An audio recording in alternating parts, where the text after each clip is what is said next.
Dios Radio Voice of Inspiration. Selamat malam Sobat Dios semua. Senang banget deh hari ini di hari Jumat tanggal 4 November 2022. Saya Isya akan menemani Sobat Dios semua di acara Jalan Kehidupan malam hari ini.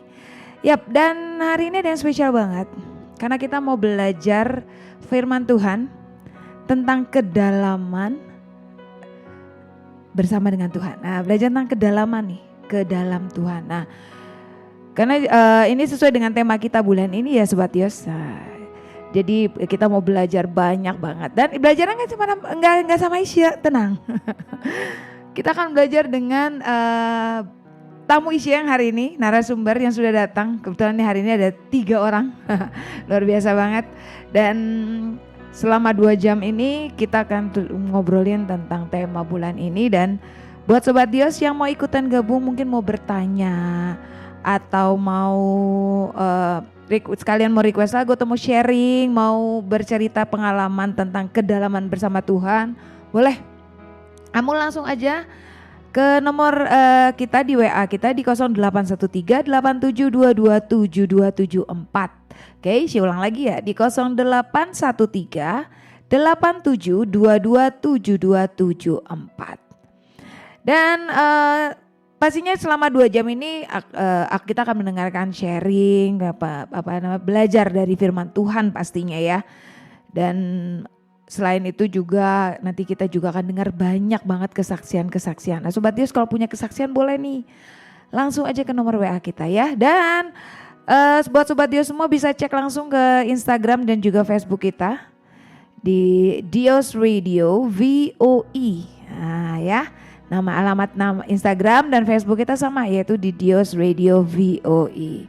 Dan buat Sobat Dios semua juga nih, kalau misalnya kalian malam ini sudah mendengarkan dan pengen mendengarkan lagi tentang pembelajaran kita malam hari ini lewat jalan kehidupan, nah bisa kalian dengar nih kalian tinggal buka aja nanti di YouTube kita, di channel YouTube kita tinggal dicari aja namanya Dios Radio. Nah di situ nanti kita akan masukkan rekaman dari siaran malam hari ini.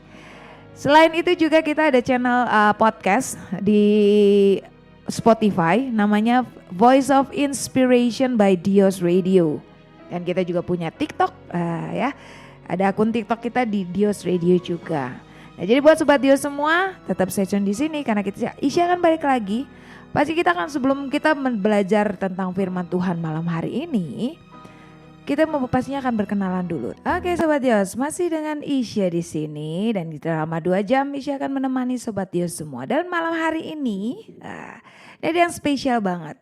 Karena hari ini kita akan belajar tentang menghidupi kedalaman iman. Nah, dan Isya kita mau belajar firman Tuhan ini bukan dari Isya, tapi Isya punya narasumber yang sudah hadir malam hari ini. Ya, kita mau kenalan dulu ya dengan narasumber kita nih Sobat Dios. Nah, kita mau kenalan dulu. Oke. Selamat malam. Isya ngomong.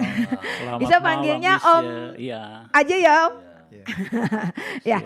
Nah, hari ini Isya enggak sendiri karena ada 3 orang yang malam hari ini yang menemani Isya.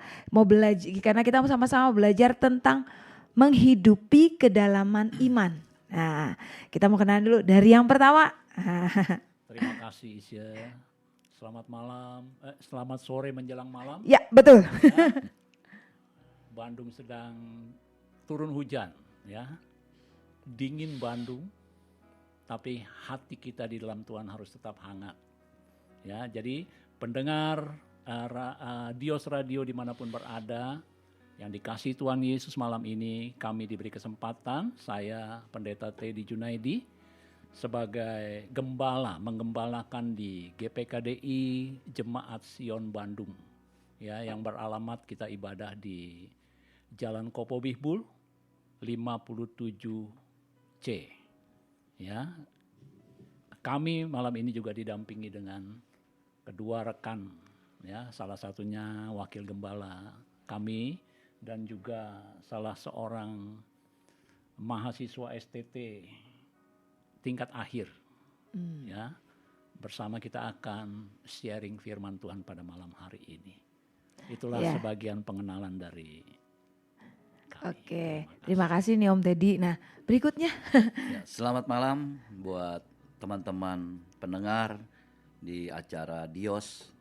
Saya sebagai pendeta muda, wakil dari pendeta Teddy yang bergereja di GPKDI Jemaat Sion Bandung yang beralamat di Jalan Kopo Bibul nomor 67C. Tadi ya kelepasan tadi salah mungkin. Jadi, yang benar 67C ya. Jadi kita bersama-sama melayani dengan pendeta Teddy di sana.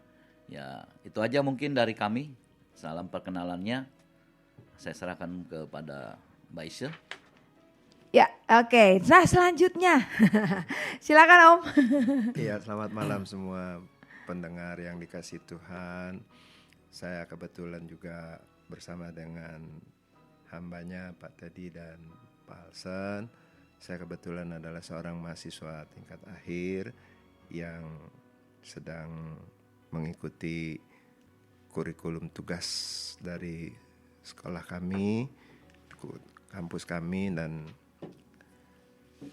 saya bersuka cita diberi kesempatan untuk mengisi di radio Dios ini bersama dengan rekan-rekan saya, dan kita akan sama-sama belajar bagaimana caranya menghidupi kedalaman iman yang diberikan oleh Tuhan kepada kita.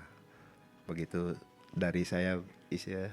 Oke, nah itu dia. Sudah ada 3 orang. Nah, pastinya yang kita bahas malam hari ini, yang kita mau mau kita sharingkan, kita mau dengar firman Tuhan tentang menghidupi kedalaman iman. Wah, ya namanya kita manusia yang hidup di dunia ini, mau tidak mau kita harus istilahnya belajar. Karena kan dalam apalagi tentang iman.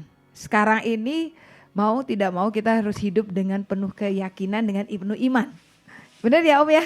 Amin. Karena ya situasi dan kondisi hari ini kadang-kadang kalau kita ngelihat kenyataannya kan agak-agak susah. Aduh, semua serba sulit. Tapi kalau misalnya kita punya kedalaman iman, mau tidak mau kita menaruh rasa percaya kita sama Tuhan. Ya kan, semua kita serahkan sama Tuhan. Nah, ini yang mau kita belajar nih malam hari ini Sobat Yos. Nah, selanjutnya kita mau serahkan dulu sama Om Teddy. Nah, karena kita mau belajar, Om Teddy akan men-sharingkan sedikit tentang menghidupi kedalaman iman. Oke, nah sebelum kita masuk dari sharing kita malam hari ini tentang firman yang akan dibagikan malam hari ini, kayaknya akan lebih ini lagi kalau kita kayak berdoa dulu ya Om ya. Harus. Kita berdoa dulu biar semua yang mendengarkan malam hari ini, semua Sobat Dios yang mendengarkan malam hari ini bisa memahami, lebih belajar lebih banyak lagi, menangkap apa yang Tuhan mau dari sharing firman malam hari ini. Silakan Om Teddy, kita Baik. buka dengan doa. Sebelum kita masuk dalam firman Tuhan dan lanjut dengan acara selanjutnya, kita akan buka dulu di dalam doa. Mari kita satu hati di dalam doa. Bapa yang baik, Bapa yang telah menyatakan diri dalam Kristus Yesus Tuhan, di dalam kuat kuasa Roh Kudus yang diberikan kepada kami malam ini Tuhan. Kami datang di hadapan-Mu melalui siaran program Jalan Kehidupan di Dios Radio ini. Tuhan, sebelum kami mendengar sebagian firman-Mu, kami sharing, kami membahas tentang kebenaran firman-Mu malam ini. Tuhan, urapi kami hamba-hamba-Mu yang ada di studio ini untuk dapat membagikan sebagian firman Tuhan untuk kami dengar baik-baik agar malam ini kami tidak hanya mendengar, tetapi kami ingin merenungkan firman itu. Kami ingin menghidupi firman itu di dalam kehidupan kami. Sehingga firman yang kami dengar membawa pertumbuhan bagi iman kami. Bapa, urapi kami hamba-hamba-Mu agar dapat membagikan firman-Mu dengan benar. Roh Kudus yang memimpin acara ini dimanapun pendengar Dios Radio berada, yang mendengarkan siaran ini, Tuhan juga jamah. Sehingga setiap firman Tuhan disampaikan, Roh Tuhan juga bekerja, memberi hikmat, pengertian, pengenalan akan Engkau lebih dalam lagi. Sehingga perjumpaan kami melalui radio ini tidak sia-sia. Kami diberkati, kami diberi kekuatan, kami diberi harapan yang lebih dalam lagi di dalam kasih Tuhan, yaitu di dalam Yesus Kristus. Kami serahkan acara ini dari awal, pertengahan hingga akhir ke dalam tangan kasih kuasa-Mu, dalam pimpinan bimbingan daripada Roh Kudus di dalam nama Tuhan Yesus. Amin. Amin. Oke, sekarang kita mau lanjutkan. Ya, biar firman yang dibagikan malam hari ini benar-benar memberkati hidup setiap kita, membuat kita lebih mengenal Tuhan lebih dalam lagi, belajar untuk selalu mengandalkan Tuhan dalam setiap aspek kehidupan kita. Silakan untuk Om Teddy, untuk kita langsung aja kali Om ya. Baik, ya kita akan mendengar dulu sebagian daripada firman Tuhan yang bertema menghidupi kedalaman iman. Saudara, banyak orang berkata, saya punya iman, saya beriman, saya percaya kepada Kristus. Malam ini yang menjadi pertanyaan, apakah kita benar-benar hidup di dalam iman itu? Ya, jadi bukan hanya lip sync di lidah saja kita mengaku, tetapi kita harus menghidupi iman itu di dalam kehidupan kita setiap hari, saudara. Ya, hidup ini berjalan terus. Ya, aktivitas kita setiap hari secara jasmani, secara dunia terus juga berlanjut. Tetapi jangan dilupakan, kita jangan hanya memperhatikan hal-hal yang jasmani. Firman Tuhan berkata, pikirkanlah yang di atas, bukan hanya yang di bumi ini. Sebab hidup kita di bumi ini sementara dan ada waktunya.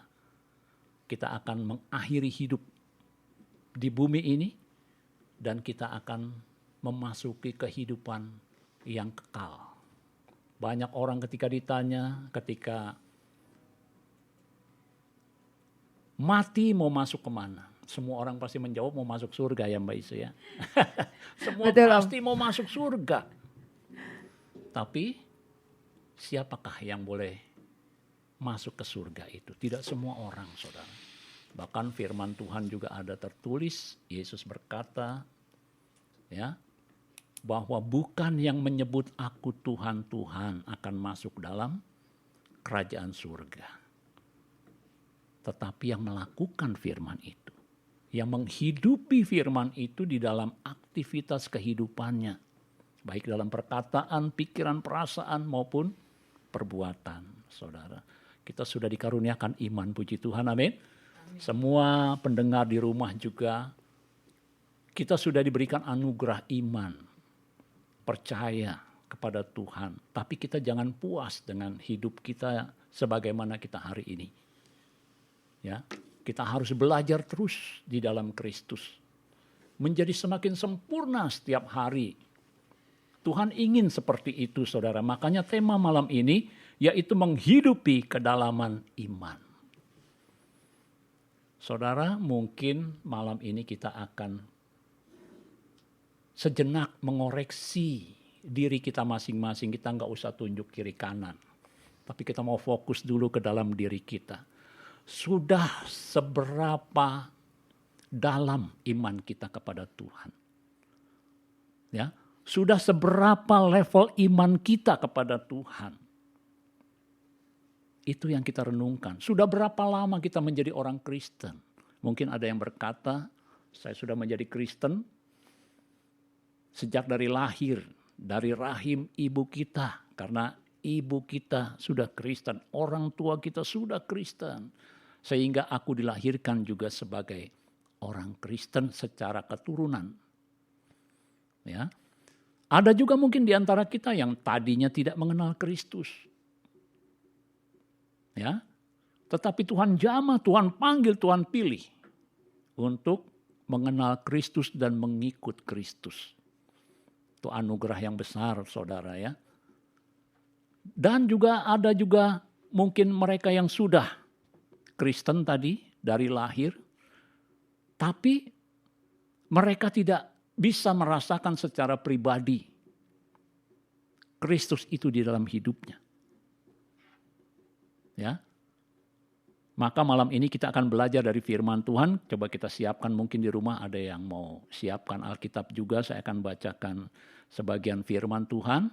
Atau sekarang mungkin bukan Alkitab, saudara ya. Bisa dari HP, mungkin di laptop saudara sudah terinstall Alkitab. Ya, kita akan baca, kita siapkan dari Galatia pasal 2 ayat 1 sampai ayatnya yang ke-21. Ya. Galatia pasal 2, ini surat Rasul Paulus. Pasalnya yang kedua, Galatia ayat 1 sampai ayat, kita baca satu perikop aja ya, biar jelas konteksnya. Galatia pasal 2 ayat 1 sampai ayatnya yang ke-21. Saya akan bacakan firman Tuhan demikian di bawah judul perikop, Paulus diakui oleh para rasul. Ya, kita tahu siapa Paulus itu. Ya, ini di perikop ini Paulus baru para rasul baru berani mengakui Rasul Paulus, sebab mereka pada awalnya mencurigai Rasul Paulus, siapa ini? Dia orang yang dulunya, nanti kita akan cerita siapa Rasul Paulus. Kita baca dulu lah perikop ini, ayat 1 mulai. Kemudian setelah lewat 14 tahun, kata Rasul Paulus, aku pergi pula ke Yerusalem dengan Barnabas dan Titus pun kubawa juga. Aku pergi berdasarkan suatu penyataan. Dan kepada mereka kubentangkan Injil yang kuberitakan di antara bangsa-bangsa bukan Yahudi, dalam percakapan tersendiri kepada mereka yang terpandang, supaya jangan dengan percuma aku berusaha atau telah berusaha. Ayat ketiga, tetapi kendati pun Titus yang bersama-sama dengan aku adalah seorang Yunani, namun ia tidak dipaksa untuk menyunatkan diri. Memang ada desakan dari saudara-saudara palsu, kata Rasul Paulus, saudara-saudara palsu yang menyusup masuk, yaitu mereka yang menyelundup ke dalam untuk menghadang kebebasan kita yang kita miliki di dalam Kristus Yesus, supaya dengan jalan itu mereka dapat memperhambakan kita. Ayat 5, tetapi sesaat pun kami tidak mau mundur, kata Rasul Paulus, dan tunduk kepada mereka agar kebenaran Injil dapat tinggal tetap pada kamu. Dan mengenai kamu yang dianggap terpandang itu, bagaimana kedudukan mereka dahulu, itu tidak penting bagiku, kata Rasul Paulus. Sebab Allah tidak memandang muka. Bagaimanapun juga mereka yang terpandang itu tidak memaksakan sesuatu yang lain kepadaku. Ayat ke-7, tetapi sebaliknya, setelah mereka melihat bahwa kepadaku telah dipercayakan pemberitaan Injil untuk orang-orang tidak bersunat, sama seperti kepada Petrus untuk orang-orang bersunat. Jadi Petrus mempunyai tugas sendiri untuk memberitakan kepada orang-orang bersunat, sedangkan Rasul Paulus terpanggil untuk memberitakan Injil kepada orang-orang tidak bersunat. Ayat 8, karena ia yang telah memberikan kekuatan kepada Petrus untuk menjadi rasul bagi orang-orang bersunat, ia juga, ya, Yesus juga, ya, yang telah memberikan kekuatan kepadaku untuk orang-orang yang tidak bersunat. Dan setelah melihat kasih karunia yang dianugerahkan kepadaku, kata Rasul Paulus, maka Yakobus, Kefas, dan Yohanes yang dipandang sebagai soko guru jemaat, berjabat tangan dengan aku dan dengan Barnabas sebagai tanda persekutuan. Jadi Rasul Paulus diterima oleh para rasul, ya. Supaya kami pergi kepada orang-orang yang tidak bersunat dan mereka kepada orang-orang yang tidak bersunat. Jadi mereka bekerja sama, saudara, ya. Untuk orang yang bersunat maupun orang yang tidak bersunat. Baik kepada orang Yahudi maupun di luar orang Yahudi. Ya. Ayat 10, maka kami harus tetap mengingat orang-orang miskin. Dan memang itulah yang sungguh-sungguh kuusahakan melakukannya. Ya, nah, di sini ayat 11, Rasul Paulus bertentangan dengan Petrus, saudara. Ya, yang terutama di sini juga untuk orang Kristen keturunan Yahudi. Jadi di sini juga Rasul Paulus juga berkata kepada orang-orang Kristen keturunan Yahudi ayat 15 dan selanjutnya. Rasul Paulus menjelaskan demikian. Menurut kelahiran kami adalah orang Yahudi dan bukan orang berdosa dari bangsa lain. Jadi bangsa Yahudi kita tahu adalah bangsa pilihan Allah. Ya. Ayat 16, kamu tahu bahwa tidak seorang pun yang dibenarkan oleh karena hukum Taurat. Nah, ini pernyataan yang luar biasa dari Rasul Paulus. Ya, nanti kita bahas siapa Rasul Paulus itu. Tetapi dia bisa berkata tidak seorang pun dibenarkan oleh karena melakukan hukum Taurat. Tetapi hanya oleh karena apa? Iman. Iman di dalam siapa? Di dalam Kristus Yesus. Sebab itu kami pun telah percaya kepada Kristus Yesus. Dahulu Rasul Paulus tidak percaya kepada Yesus, bahkan dia benci kepada pengikut-pengikut Kristus. Selanjutnya, supaya kami dibenarkan oleh karena iman dalam Kristus dan bukan oleh karena melakukan hukum Taurat. Sebab tidak ada seorang pun yang dibenarkan, sekali lagi kata Rasul Paulus, oleh karena melakukan hukum Taurat. Tetapi jika kami sendiri, sementara kami berusaha untuk dibenarkan dalam Kristus, ternyata adalah orang-orang berdosa, apakah hal itu berarti bahwa Kristus adalah pelayan dosa? Sekali-kali tidak, kata Rasul Paulus. Karena jikalau aku membangun kembali apa yang telah kurombak, aku menyatakan diriku sebagai pelanggar hukum Taurat. Sebab aku telah mati, perhatikan kata Rasul Paulus. Sebab aku telah mati oleh hukum Taurat, untuk hukum Taurat. Supaya aku hidup untuk siapa? Untuk Allah. Aku telah disalibkan dengan Kristus, kata Rasul Paulus. Namun aku hidup, dikatakan demikian. Tetapi bukan lagi aku sendiri yang hidup, melainkan Kristus yang hidup di dalam aku. Dan hidupku yang kuhidupi sekarang di dalam daging adalah hidup oleh apa? Hidup oleh iman dalam anak Allah yang telah mengasihi aku dan menyerahkan dirinya untuk aku. Ayat 21, ayat terakhir. Aku tidak menolak kasih karunia Allah. Sebab sekiranya ada kebenaran oleh hukum Taurat, maka sia-sialah kematian Kristus.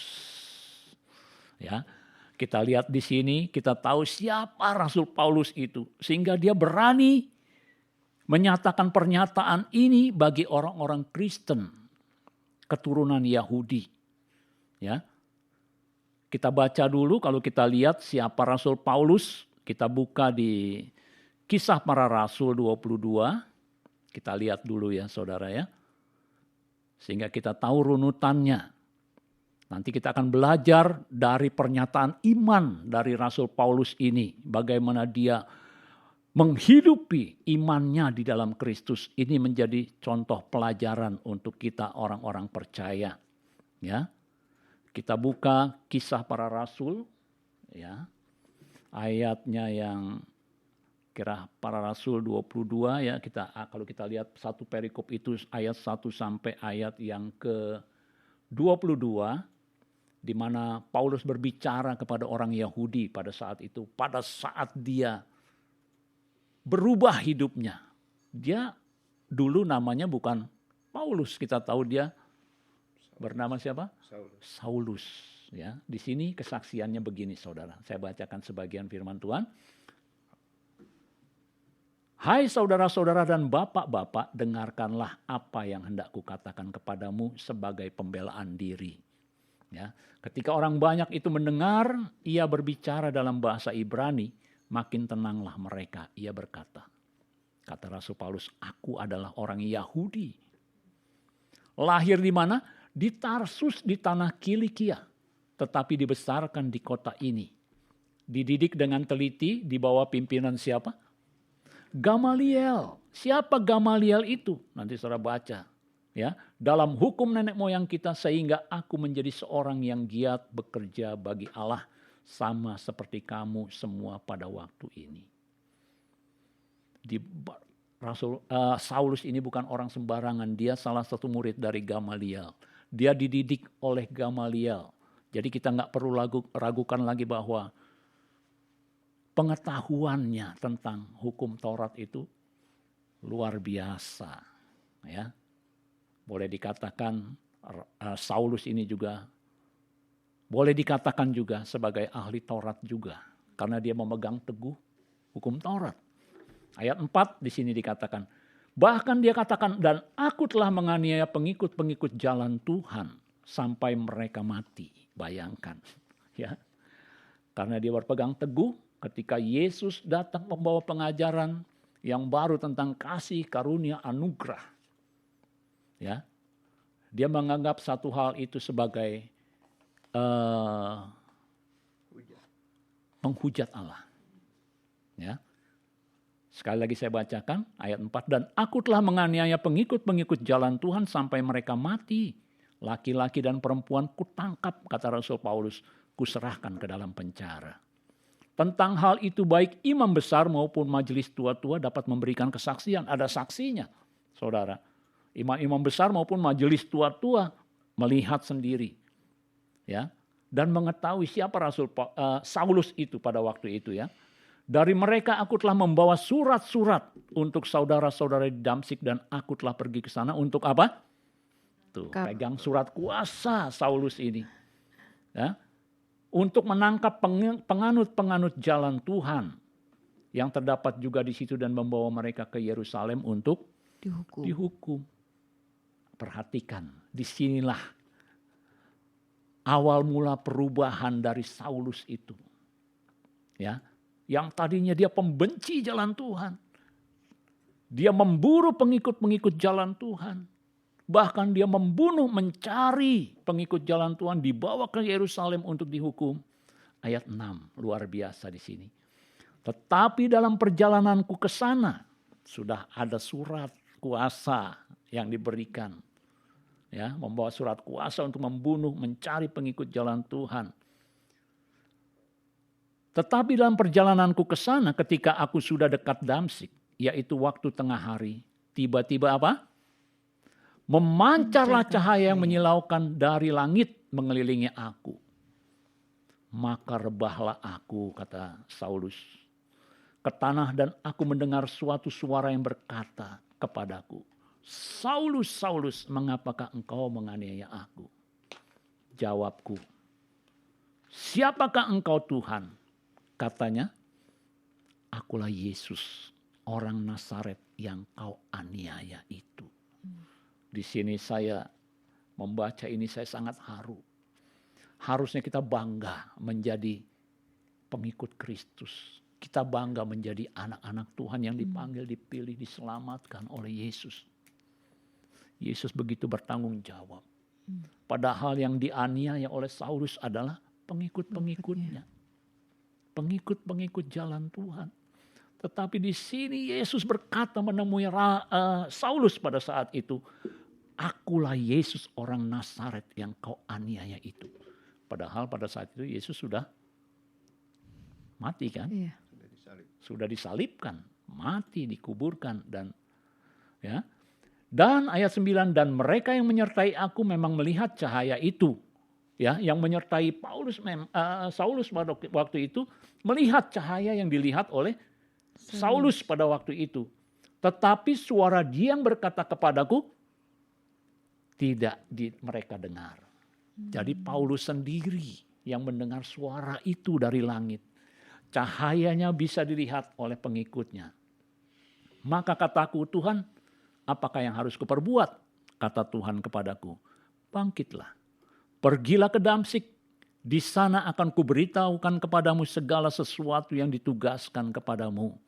Dan karena aku tidak dapat melihat, jadi ketika Saulus melihat sinar itu, ya, yang menyilaukan matanya itu, maka kawan-kawan seperjalananku memegang tanganku dan menuntun aku ke Damsyik. Jadi kita kalau lihat sinar yang tiba-tiba menyilaukan mata kita bukan semakin terang, Iya.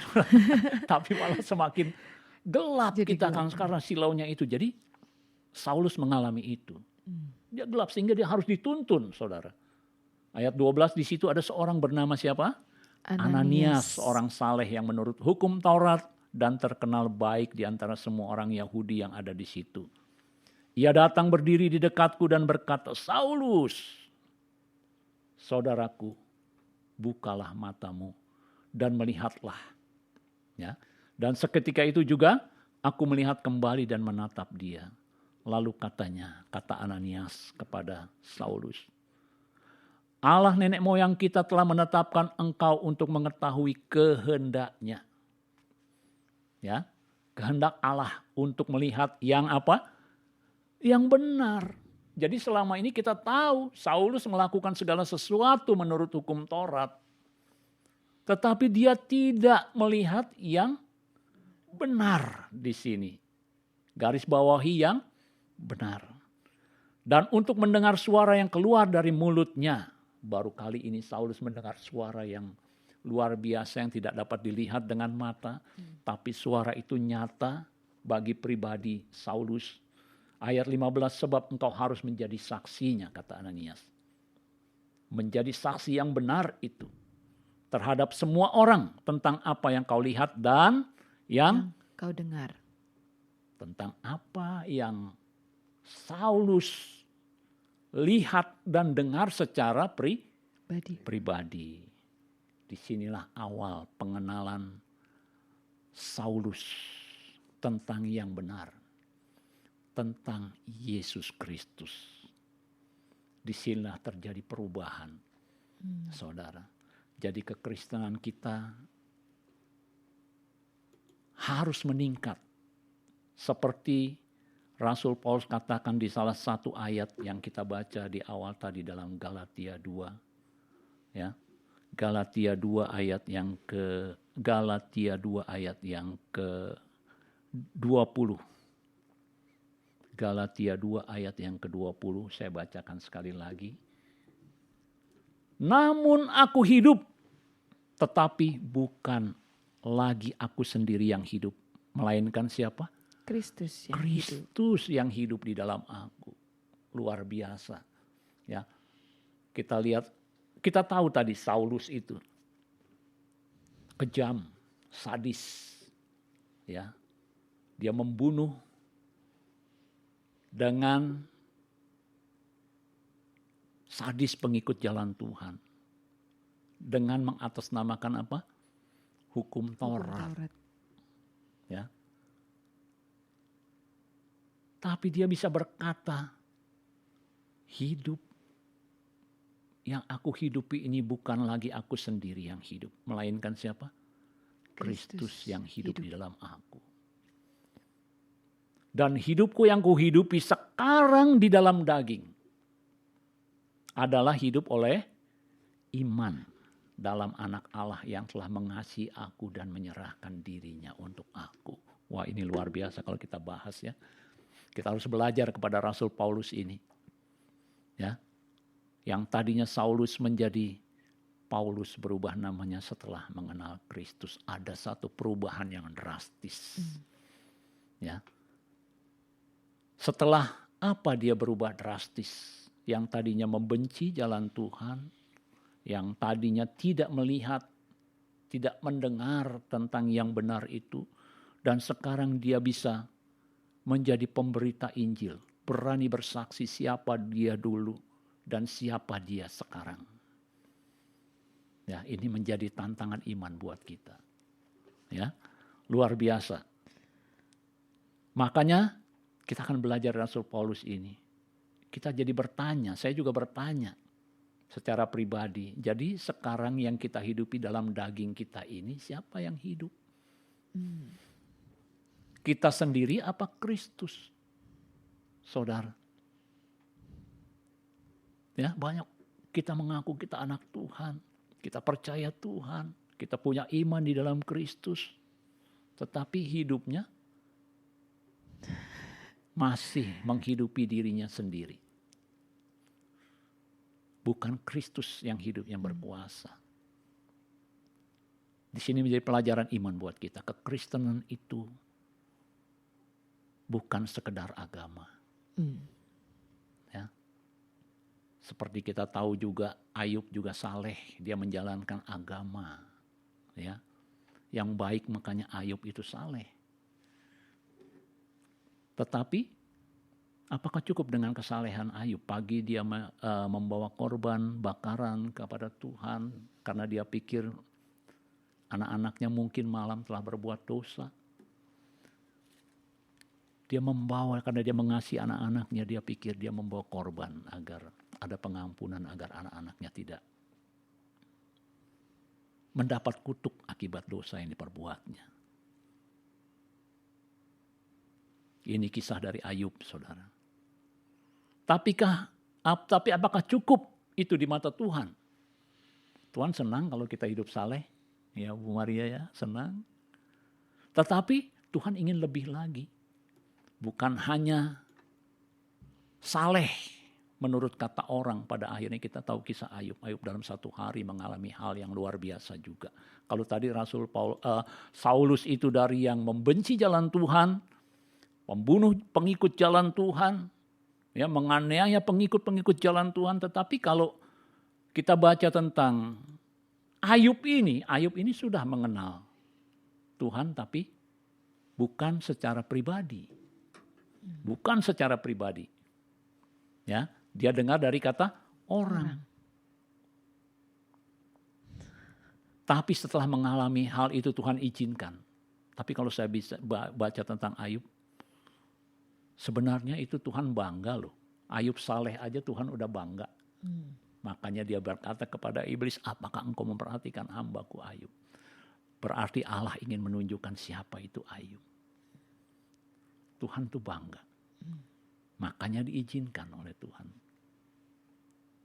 Ya, kalau kita baca kisah Ayub, itulah. Tuhan izinkan pencobaan itu melanda hidup Ayub dengan tujuan apa? Supaya Ayub tidak hanya sebagai orang saleh. Tidak sekedar orang saleh. Tapi orang yang mengenal secara pribadi. Siapa itu yang dia sembah? Siapa itu yang dia puja? Singkat cerita, kalau saya ceritakan jadi panjang tentang Ayub, mungkin Bapak Ibu saudara sekalian sudah mendengar, mengetahui tentang kisah Ayub. Anaknya meninggal dalam satu hari. Semua kawanan dombanya juga habis dalam satu hari. Ya, bahkan tidak hanya itu, Ayub dijamah dengan sakit penyakit yang luar biasa. Yang sampai digaruk dengan kukunya aja nggak berasa, saudara, pakai beling. Saudara ya. Sudah menderita itu dia diejek lagi sama teman-teman. Ya, boleh dibilang teman-teman sepelayanannya gitu, saudara ya. Hamba-hamba, rekan-rekan hamba-hamba Allah.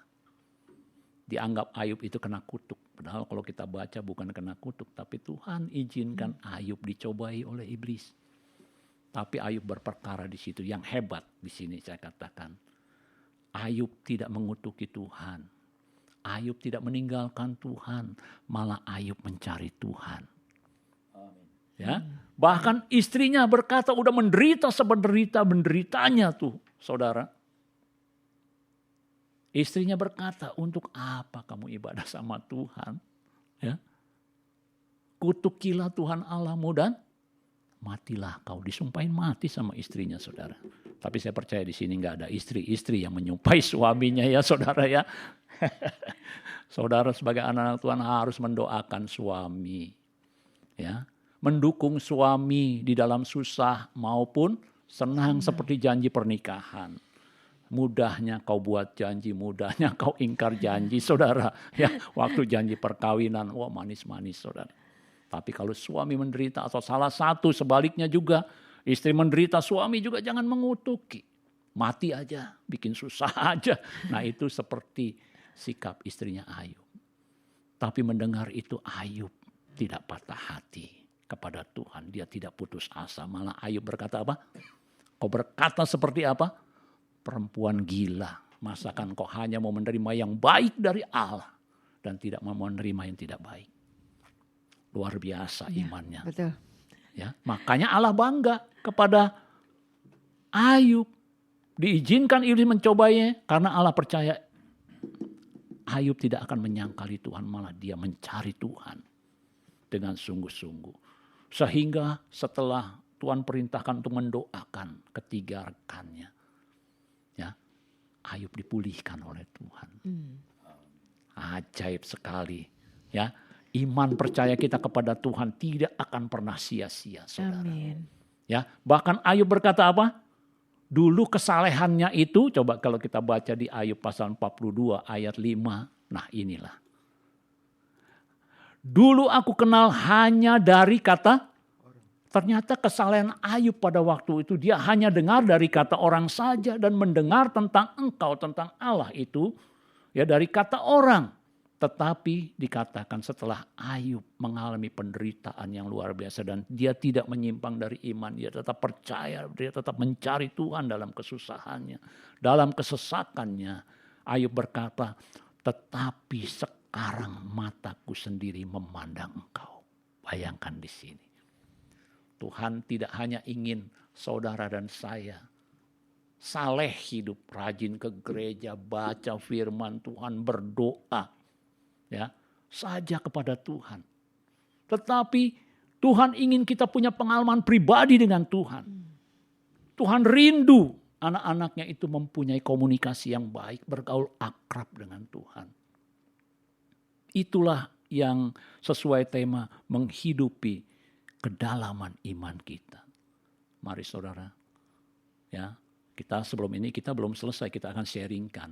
Kita akan ya mungkin dari rekan-rekan kita yang ada di studio ini, Pak Pendeta Muda Alsen dan juga Saudara Aldi Yabes bisa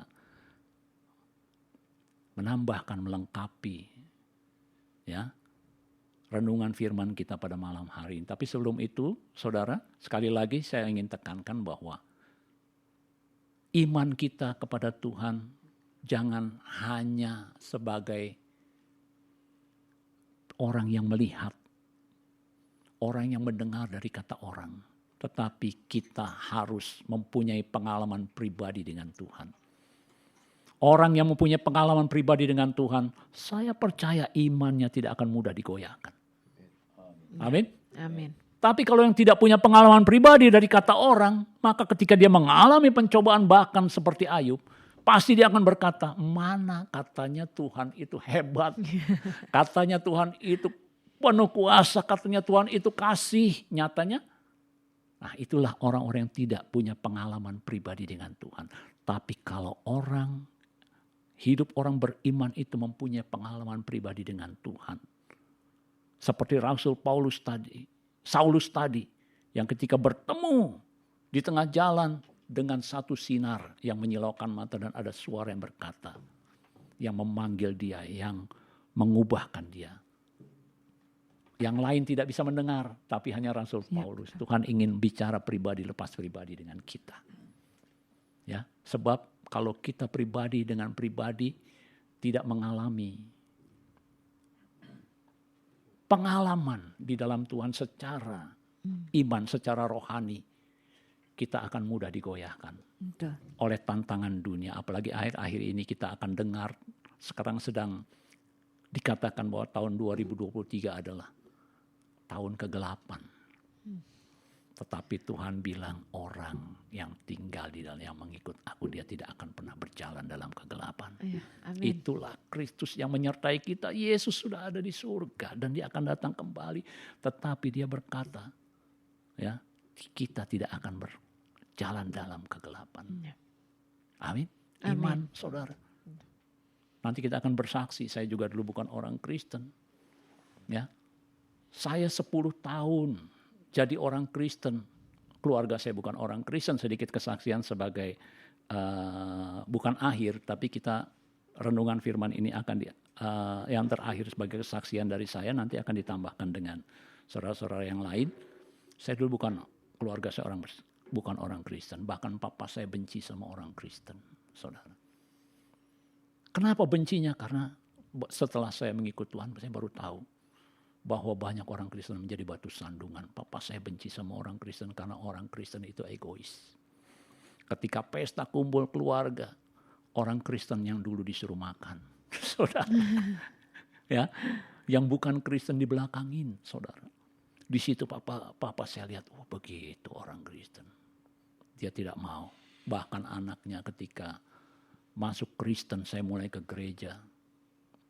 Waduh, papa saya marah. Marah sekali. Sampai saya diusir, singkat cerita saya diusir. Sekolah saya nggak dibayarin. Saya waktu itu SMA kelas 1, saudara. Saya tetap ke gereja. Pintu rumah digembok, saya lompat. Saya nggak tahu kenapa saya bisa begitu, saudara. Tapi setelah saya yang sadari bahwa itulah panggilan Tuhan. Itulah pilihan Tuhan. Saudara, saya baru 10 tahun sejak itu ketika papa saya benci sama orang Kristen sehingga anaknya tidak boleh ada yang masuk Kristen. Sampai ada perkataan berkata ketika saya masih bandel ke gereja, saudara. Saya tetap nekat, ditutup sini saya lompat ke rumah sebelah. Saya keluar pagi-pagi, saudara. Tapi anehnya saya diusir, saya nggak pergi loh, saudara. Saya dengar aja papa saya ngomel apa. Sampai satu saat papa saya udah kehabisan kata-kata mungkin. Untuk saya, sampai saya dengar dari mulut papa saya yang berkata begini. Sama mama saya, sama saudara-saudara saya, kakak adik saya. Udahlah, saya 7 bersaudara. Anggap aja buang telur busuk 1. Jadi saya dianggap apa? Telur busuk, saudara. Tapi anehnya saya nggak pernah sakit hati. Sampai sekarang itu ada. Tapi saya berkata, oh puji Tuhan. Apa yang busuk seperti Saulus itu, Tuhan bisa pakai. Ya. Tuhan bisa ubah. Tapi satu saat singkat cerita, kakak saya married, papa saya tidak pernah datang, kawin dengan orang Katolik. Papa saya tidak mau menghadiri pemberkatan di gereja. Ya, waktu itu saya anak ketiga, kakak saya yang paling besar married, dia nggak mau menghadiri. Bahkan dia tidak merestui waktu itu. Tetapi perkawinan tetap berjalan, papa saya tidak hadir dalam pemberkatan. Saya melangkahi kakak saya yang kedua, laki-laki, saudara.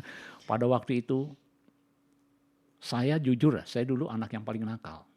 Saya bisa melawan sama orang tua, apa yang nggak membuat saya nggak senang, saya bisa lawan meskipun itu orang tua. Saya anak yang paling nakal lah pada saat itu dari antara 7 keluarga itu. Tapi anehnya sejak saya ke gereja, saya mulai aktif setiap minggu ke gereja. Saya nggak sadar itu ada perubahan. Ya, saya nggak sadar. Nah itulah, kalau Tuhan panggil, Tuhan beracara pada kita. Untuk berbuat baik kita nggak mampu. Kita untuk merubah diri kita dari yang buruk kita nggak mampu. Tetapi kalau Tuhan menemui kita, Dia akan mampukan kita. Ya. Singkat cerita, waktu saya married, saya kawin, ya udah papa saya nggak mau hadir, nggak apa-apa. Bahkan waktu saya dibaptis, saya diam-diam, saudara. Tahun 90 itu, ya, diam-diam. Mama saya bilang udah diam-diam. Jangan bilang papa nanti marah. Mama saya tahu. Akhirnya saya dibaptis. Setelah dibaptis pun saya married. Tiba-tiba papa saya mau hadir diam-diam. Jadi itu pun last minute. Ya, ketika saya mau keluar dari rumah saya pamit. Tetap saya hormat sama orang tua. Pagi-paginya dia udah mandi. Ternyata diam-diam dia sudah siapkan jasnya. Waktu saya mau berangkat, saya pamit, saya mau ke gereja, saya pikir pakai jas hanya untuk melepas saya. Tapi dia berkata, papa ikut. Waduh, di situ hati saya sungguh luar biasa, saya bilang. Sungguh luar biasa. Waktu saya diberkati di gereja, dia mendengar firman Tuhan tentang perkawinan Kristiani, perkawinan secara Kristen. Waktu saya peluk papa saya, dia beri kesempatan untuk mengucapkan terima kasih kepada orang tua. Saya peluk papa saya, dia baru di situ baru dia menangis. Dia peluk saya seerat-eratnya, saudara.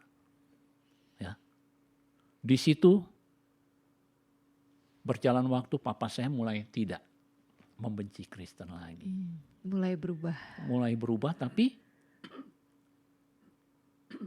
hidup saya tuh dari sejak itu tetap seperti biasa begitu, biasa-biasa aja. Saya merasakan Kristen biasa-biasa saja. Saya bergaul ke aktivitas sehari-hari yang katanya orang Kristen, rajin ke gereja, tapi tengah minggu, wah saya bergaul dengan yang lain, lebih banyak bergaul dengan yang lain. Hari Minggu sih tetap ke gereja, saudara. Sudah married loh, saudara. Saya sudah punya anak yang pertama, istri saya sedang hamil anak yang kedua, terjadi konflik rumah tangga yang, waduh, boleh dibilang sudah di ujung tanduk lah.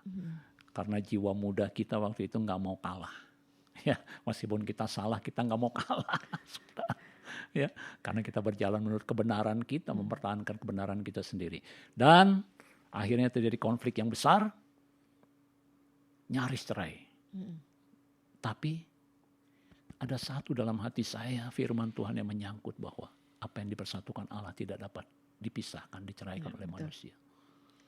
Itu. Jadi istri saya menuntut cerai, dia mau pakai pengacara sampai terakhir saya katakan jika memang hadapkan pengacara itu kepada saya, kalau dia berani mengurus perceraian saya, dia bertanggung jawab kepada Tuhan. Ya. Nah, disitulah mungkin saya renungkan sekarang ketika kita memegang firman Tuhan, Tuhan akan membela kita. Sudah nyaris di ujung tanduk itu perkawinan saya. Sama kedua keluarga besar berkata, wah kalau begini terus daripada rusak rumah tangga ya udah pisah. Jadi kedua belah pihak sudah setuju untuk berpisah. Ya. Tapi, nah inilah jalan Tuhan. Kembali lagi tuh, jalan kehidupan. Tuhan bukakan bagi saya waktu itu, teman saya bisa ajak, ada KKR katanya. Mau ikut enggak? Dia rumahnya jauh di Tangerang, di daerah pantai sana, apa sih Tangerang, Pasar Baru itu yang di belakang. Nah itu, dia berkata ada KKR. 1 kali 2 kali saya enggak, wah ngapain lah. Ya, setiap minggu juga saya ke gereja, saya bilang. 1 kali 2 kali, terakhir 3 kali dia bilang saya ada dalam perjalanan. Saya mau jemput kamu. Wah, teman dekat, istrinya juga dekat dengan istri saya. Tapi pada saat itu, wah kita masih konflik itu. Besar, tapi karena teman baik, kita diam. Gencatan senjata sejenak. Demi menghormati teman saya yang ingin jemput. Tapi nah disitulah Tuhan, kita gak terpikir sama sekali. Saya cuma ikut aja, ya udahlah. Dari jauh-jauh kita hormatilah, dijemput naik mobil dia. Masuk KKR. 1 lagu pujian pertama, saya ingat sekali itu lagu yang gak pernah lupa dalam hidup saya. Dulu lagunya berkata demikian syairnya, tinggikanlah Tuhan, tinggikanlah Tuhan, dan sembah dalam kekudusan. Ya. Tinggikanlah Tuhan, dan sembah dalam kekudusan, sebab nama Tuhan layak ditinggikan. Waktu refnya saudara, sembah Tuhan sebab namanya kudus. Di situ hati saya hancur. Saya menangis sejadi-jadinya. Saya merasakan siapa saya di hadapan Tuhan pada waktu itu. Sementara orang lain memuji Tuhan, saya menangis. Hati saya hancur. Saya berkata, Tuhan siapa aku? Saya nggak layak berdiri di hadapan Tuhan. Saya belum pernah rasakan. Saya pernah ikut KKR dulu sama Pak Aldi di Senayan, di mana sama Mbak Tuhan. Tapi saya belum pernah merasakan hal seperti itu. Nah disitulah titik awal. Tahun 90 Maret. Itu Tuhan jamah. Pulang, diantar pulang lagi. Di situ aneh saudara. Istri saya diam, saya diam. Yang ada satu kerinduan, kapan hari Minggu lagi. Ya. Jadi tepatnya sebulan berjalan saya cari. Dulu banyak persekutuan-persekutuan muncul ya. Ada di Wisma Antara, ada di Wisma Pantai Kosta. Saya keliling tuh. Jadi di mana ada hamba-hamba Tuhan yang luar biasa juga.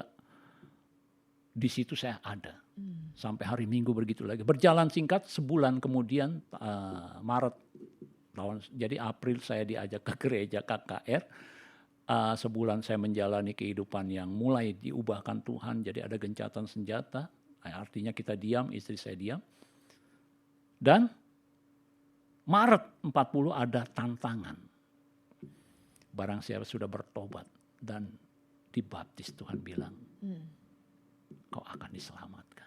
Jadi diberitakan tentang baptisan yang benar, tentang kelahiran baru. Saya mengambil keputusan untuk dibaptis. Ya, dilahirkan kembali dari air dan roh. Ya. Disitulah waktu saya baptis, istri saya berkata, kamu mempermainkan baptisan. Tidak, saya bilang. Saya harus dilahirkan kembali dari air dan roh seperti perkataan Yesus kepada Nikodemus. Supaya bisa melihat kemuliaan Allah dan bisa masuk dalam kerajaan Allah. Saya ambil keputusan itu, dengan bulat saya katakan, Tuhan, saya mau lahir kembali dari air dan roh. Sebab apa yang dilahirkan dari daging adalah daging. Apa yang dilahirkan dari roh adalah roh. Di situ setelah saya jalan baptis, istri nggak mau, nggak apa-apa. Saya bilang mau ikut saya dibaptis, silakan. Bahkan istri saya berkata kepada teman yang mengajak saya, ya, Teddy mau mempermainkan baptisan katanya. Dia udah dibaptis. Nah itu ada rentetannya ya. Saya bukan mempermainkan baptisan, nanti saya jelaskan. Setelah saya di jalan baptis, istri saya ikut. Sebelum baptis kan kita diberitakan firman lagi tentang baptisan supaya kita yakin bahwa kita dibaptis itu bukan sekedar ikut-ikutan atau syarat untuk menjadi warga gereja, enggak. Akhirnya saya dibaptis, saya lagi antri, pas 2 lagi giliran saya lihat ke belakang, oh ada istri saya. Lagi hamil anak kedua, saudara. Dia udah nyemplung aja di belakang saya, dia gak bawa baju ganti loh. Waduh, di situ saya bilang terima kasih Tuhan. Terima kasih. Akhirnya kita dibaptis, pulang dengan baju yang basah istri saya. Dengan anak saya masih kecil, anak pertama. 4 tahun ya, 4 tahun yang pertama. Sedang hamil anak yang kedua. Pulang ke rumah, nah di sini yang belum pernah saya lakukan. Habis dibaptis saya bergandeng tangan. Saya belum pernah berdoa bergandeng tangan dengan istri. Waktu itu setelah dibaptis di rumah saya gandeng tangan istri dengan anak saya yang pertama itu. Bertiga kita berdoa, saya mengucap syukur. Tiba-tiba di tengah doa saya merinding, saudara. Kepala saya seperti besar. Terdengar 2 kali ledakan. Dak. Waduh, apa saya nggak berani buka mata. Ya. Terus terdengar lagi 2 koyakan. Seperti kain tebal dirobek. Gitu. Waduh. Saya merinding, tapi saya nangis waktu itu. Saya berdoa, Tuhan terima kasih. Saya sudah dilahirkan kembali dari air dan roh. Dan ketika saya melek mata. Apa yang terjadi, apa bunyi itu? Saya tanya sama istri saya. Apa tuh bunyi, apa tadi ya? Anak saya juga tanya. Saya tanya anak saya, apa yang bunyi? Saya lihat balon, ada 2 balon. Malam minggunya kita pergi ke makan, dapat hadiah balon 2. Pecah balon itu tiba-tiba waktu berdoa. Terus yang robek itu apa? Saya cari-cari, nggak ada. Saya lihat ke dinding. Ada 3 lukisan Tuhan Yesus di tengah yang sedang disalib. Kiri kanannya ini 1 lukisan Mona Lisa. Istri saya senang yang klasik-klasik. Ya. Di sebelah kirinya 1 lagi itu seperti anak-anak orang Roma yang rambutnya ikal perempuan itu. Oh iya. Anak kecil. Ya. Itu ternyata yang 2 ini koyak. Wow. 2 ini koyak. Wah, saya tanya, di situ saya mulai. Belum pernah juga saya bertanya langsung kepada Tuhan. Pada saat itu saya bertanya, Tuhan, apa maksudnya? Seperti ada suara dalam hati saya. Mulai hari ini, aku tidak ingin disejajarkan dengan apapun. Akulah Tuhan Allahmu. Akulah juru selamatmu.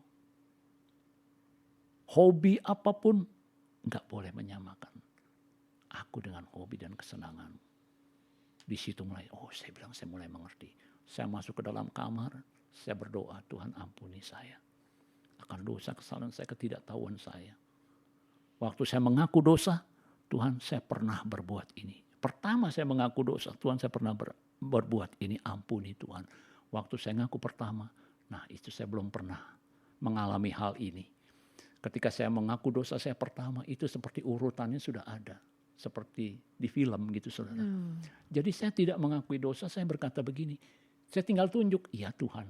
Gambar saya sedang melakukan itu. Saya bilang, iya Tuhan itu saya lakukan. Iya Tuhan, sambil nangis, sambil menyesal. Saya bilang, itu Tuhan, iya terus-terus sampai begitu.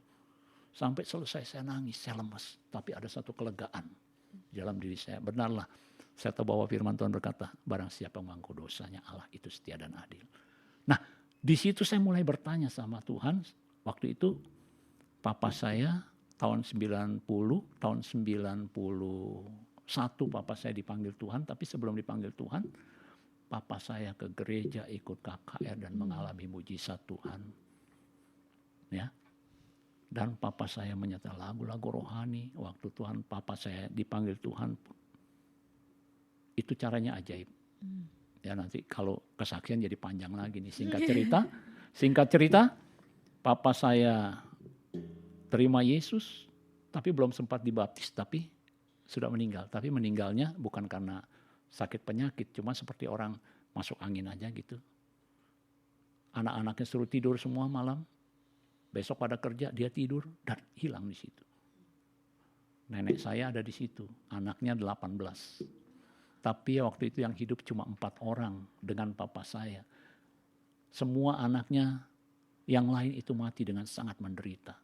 Bahkan mamanya, jadi kalau saya panggil oco saya, nenek saya punya mama, itu matinya 103 tahun, dari umur 90 tahun diranjang aja udah menderita, nggak apa-apa.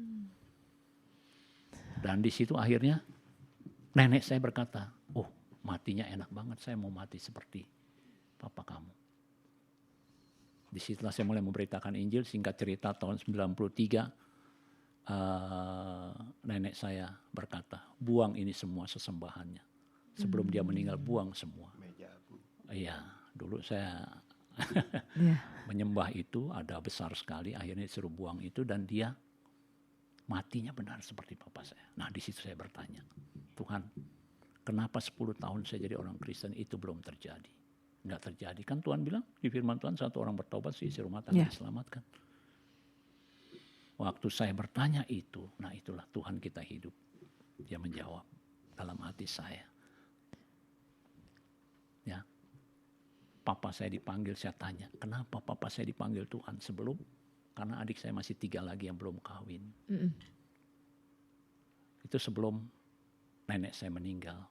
Disitulah Tuhan katakan, kalau firman-Nya berkata, kalau biji gandum itu tidak mati dan jatuh ke tanah, tidak akan tumbuh menjadi pohon dan menghasilkan buah yang lebat. Dan di situ dijelaskan kalau papa kamu tidak diambil dahulu, dia akan mewarisi. Kalau nenek saya yang udah tua mati duluan, papa saya sebagai laki-laki paling besar, dia akan menjadi penerus penyembahan itu. Di situ saya mulai bersyukur, terima kasih Tuhan. Nah itulah pengalaman saya mengikut Tuhan. Jadi punya pengalaman pribadi itu baru kuat. Dulu saya nggak pernah bertanya kepada Tuhan, tidak punya hubungan pribadi dengan Tuhan. Tapi setelah mengenal Tuhan secara pribadi, pengalaman pribadi baru saya tahu bahwa itu. Jadi kekristenan bukan pengalaman pribadi aja.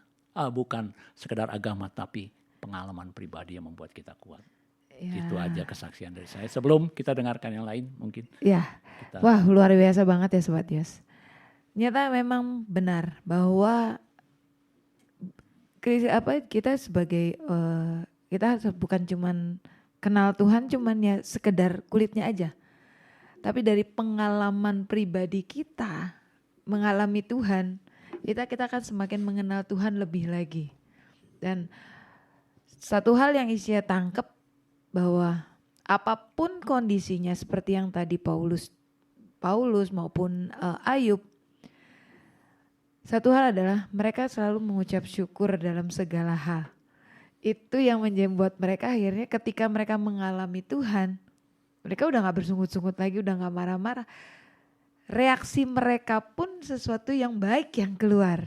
Walaupun orang-orang di sekeliling mereka tuh semuanya ini ya Om ya, banyak yang mencela. Bahkan kayak Ayub aja istrinya juga ikutan marah-marah. Ya kan? Tapi benar, pengalaman pribadi dengan Tuhan itu membawa kita masuk dalam kedalaman yang lebih lagi.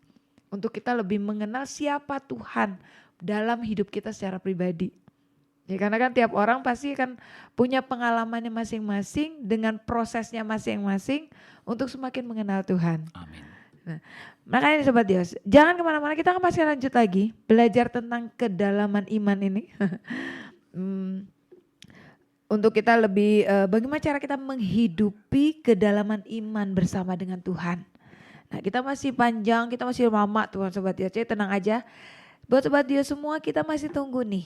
Buat Sobat Dios yang mau mungkin sharing, bercerita atau berbagi. Mungkin ada pengalaman juga. Atau mungkin mau bertanya tentang tema kita hari ini. Yaitu menghidupi kedalaman iman. Nah, tapi sebelumnya kita akan dengarkan lagu dulu. Karena kita masih akan lanjut. Masih ada 2 lagi narasumber kita malam hari ini yang akan berbagi untuk menambahkan sharing malam hari ini tentang menghidupi kedalaman iman. Jadi buat Sobat Dios semua jangan kemana-mana, tetap di sini di Dios Radio, Voice of Inspiration. Oke Sobat Dios, balik lagi bersama Isya malam hari ini dan kita masih mau belajar lebih lagi tentang menghidupi kedalaman iman. Nah tadi kita udah mendengarkan sharing dari Om Teddy. Nah sekarang kita mau mendengarkan lagi nih, ada sharing juga, ada kesaksian juga. Kita persilahkan untuk Om Hasan untuk bisa membagikan sharing malam hari ini. Oke, terima kasih Yos. Selamat malam Sobat Dios semua. Tadi luar biasa ya firman Tuhan yang disampaikan Pendeta Teddy dan kesaksian-kesaksian yang luar biasa ya, menghidupi iman ya, iman percaya kita ya. Tadi firman Tuhannya dari Galatia 2, saya akan sambung. Kita baca ulang, namun aku hidup, kata Paulus, tetapi bukan lagi aku sendiri yang hidup, melainkan Kristus yang hidup di dalam aku. Dan hidupku yang kuhidupi sekarang di dalam daging adalah hidup oleh iman dalam anak Allah yang telah mengasihi aku dan menyerahkan dirinya untuk aku. Luar biasa ya.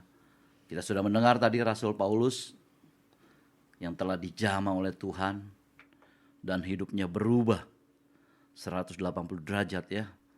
Dari orang yang pembenci menjadi orang yang mengasihi Tuhan dan melayani Tuhan, bahkan terus mengabarkan firman Tuhan dalam hidupnya ya. Apa sih iman gitu ya? Kita mau menghidupi iman, apa sih iman gitu ya? Kalau kita lihat di Ibrani 11 ya, ayat 1, firman Tuhan katakan, iman adalah dasar dari segala sesuatu yang kita harapkan dan bukti dari segala sesuatu yang tidak kita lihat.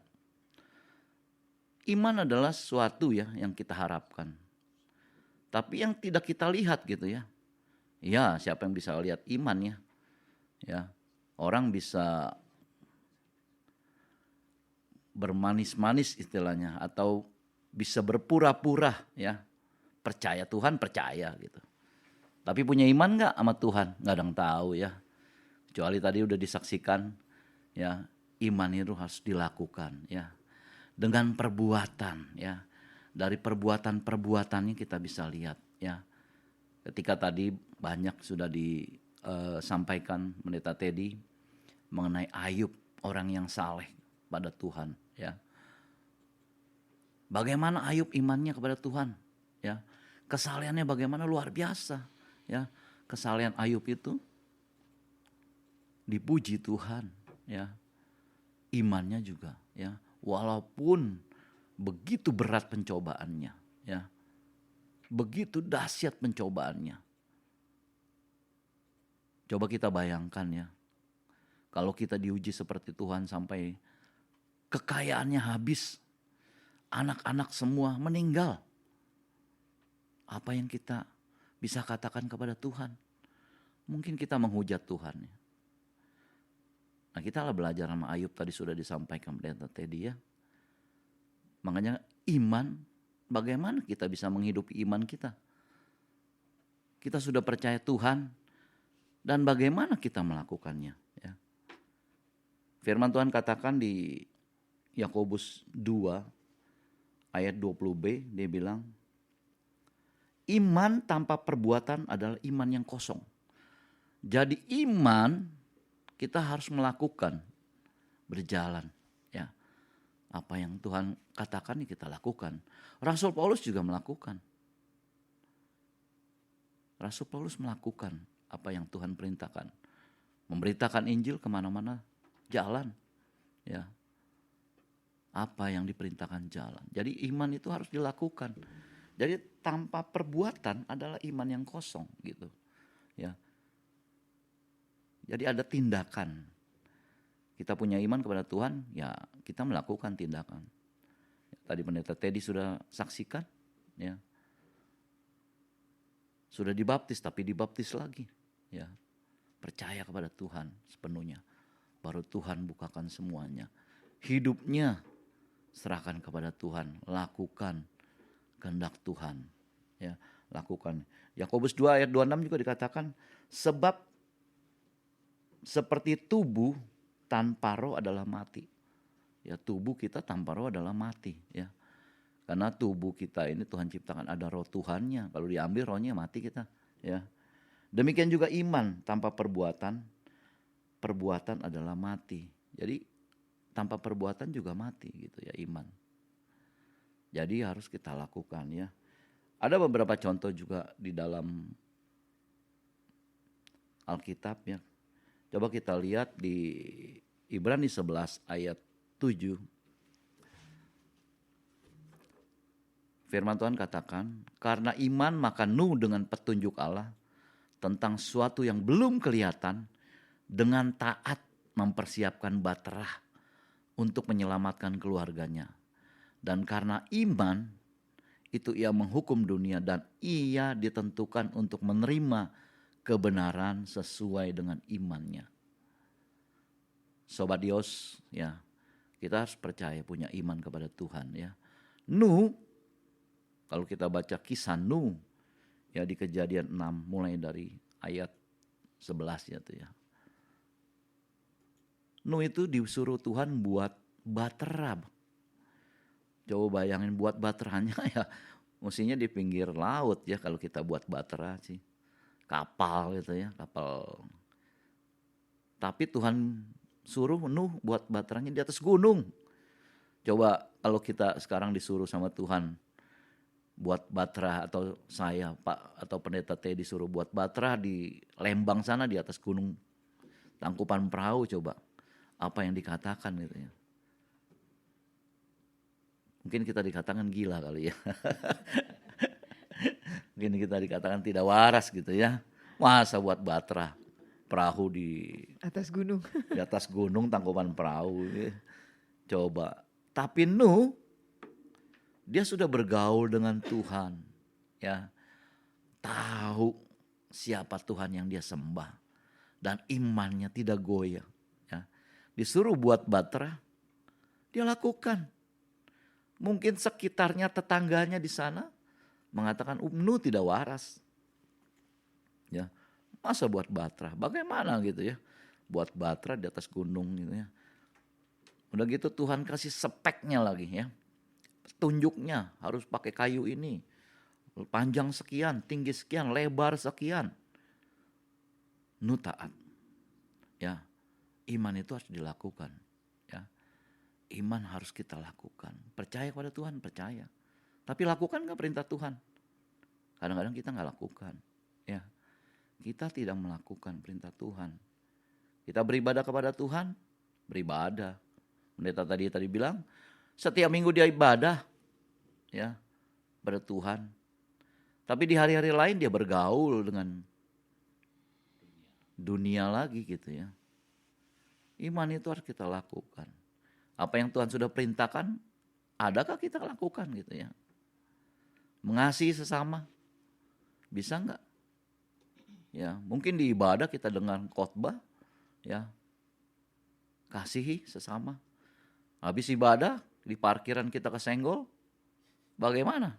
Ya, apakah kita mengasihi? Ya, gimana kita punya iman sama Tuhan ya? Mengasihi nggak sesama? Ya. Disenggol kita marah.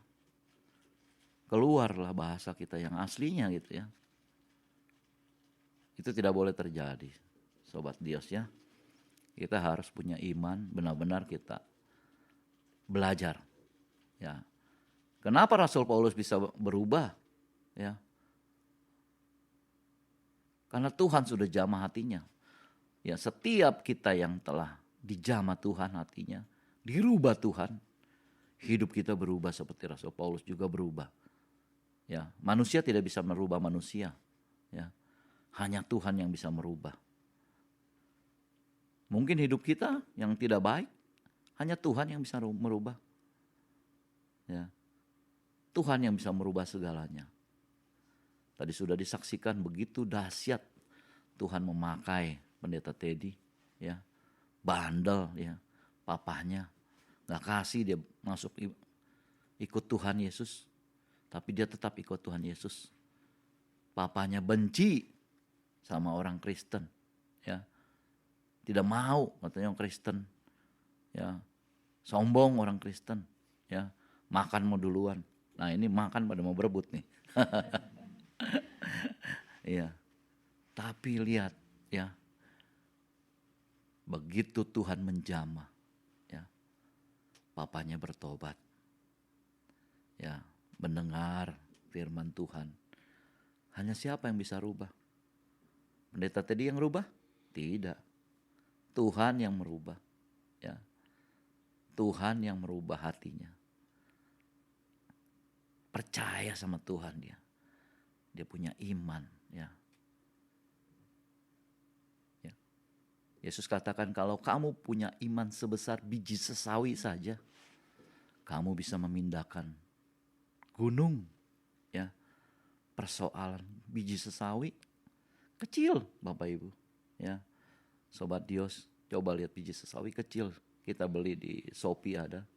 Kecil sekali saya nanam itu. Nanam agroponik, coba-coba itu. Benar-benar kecil itu. Ya, biji sesawi. Tapi kalau sudah bertumbuh, wah, pohonnya besar. Ya, burung-burung bisa di situ, ya. Biji sesawi kecil. Kita punya iman kan sebesar biji sesawi? Ya. Nggak usah besar-besar biji sesawi kata Tuhan Yesus. Bisa memindahkan gunung, ya. Kalau kita punya iman. Inilah luar biasa, ya. Kita lihat, ya, Rasul Paulus luar biasa dalam hidupnya. Hidup Rasul Paulusnya. Kita coba lihat saya tambahkan Pak Teddy tadi, Pendeta Teddy. Filipi 1 ayat 21. Rasul Paulus katakan, karena bagiku hidup adalah Kristus dan mati adalah keuntungan. Coba kita dengar firman Tuhan, ya, Rasul Paulus katakan itu. Hidup dia adalah Kristus. Dulu dia gak bisa berkata begitu, ya, sebelum dia bertobat. Setelah dia bertobat, hidup dia adalah Kristus. Kalau dia mati adalah keuntungan. Karena imannya itu, dia percaya kalau dia mati dia bersama-sama Tuhan Yesus di surga.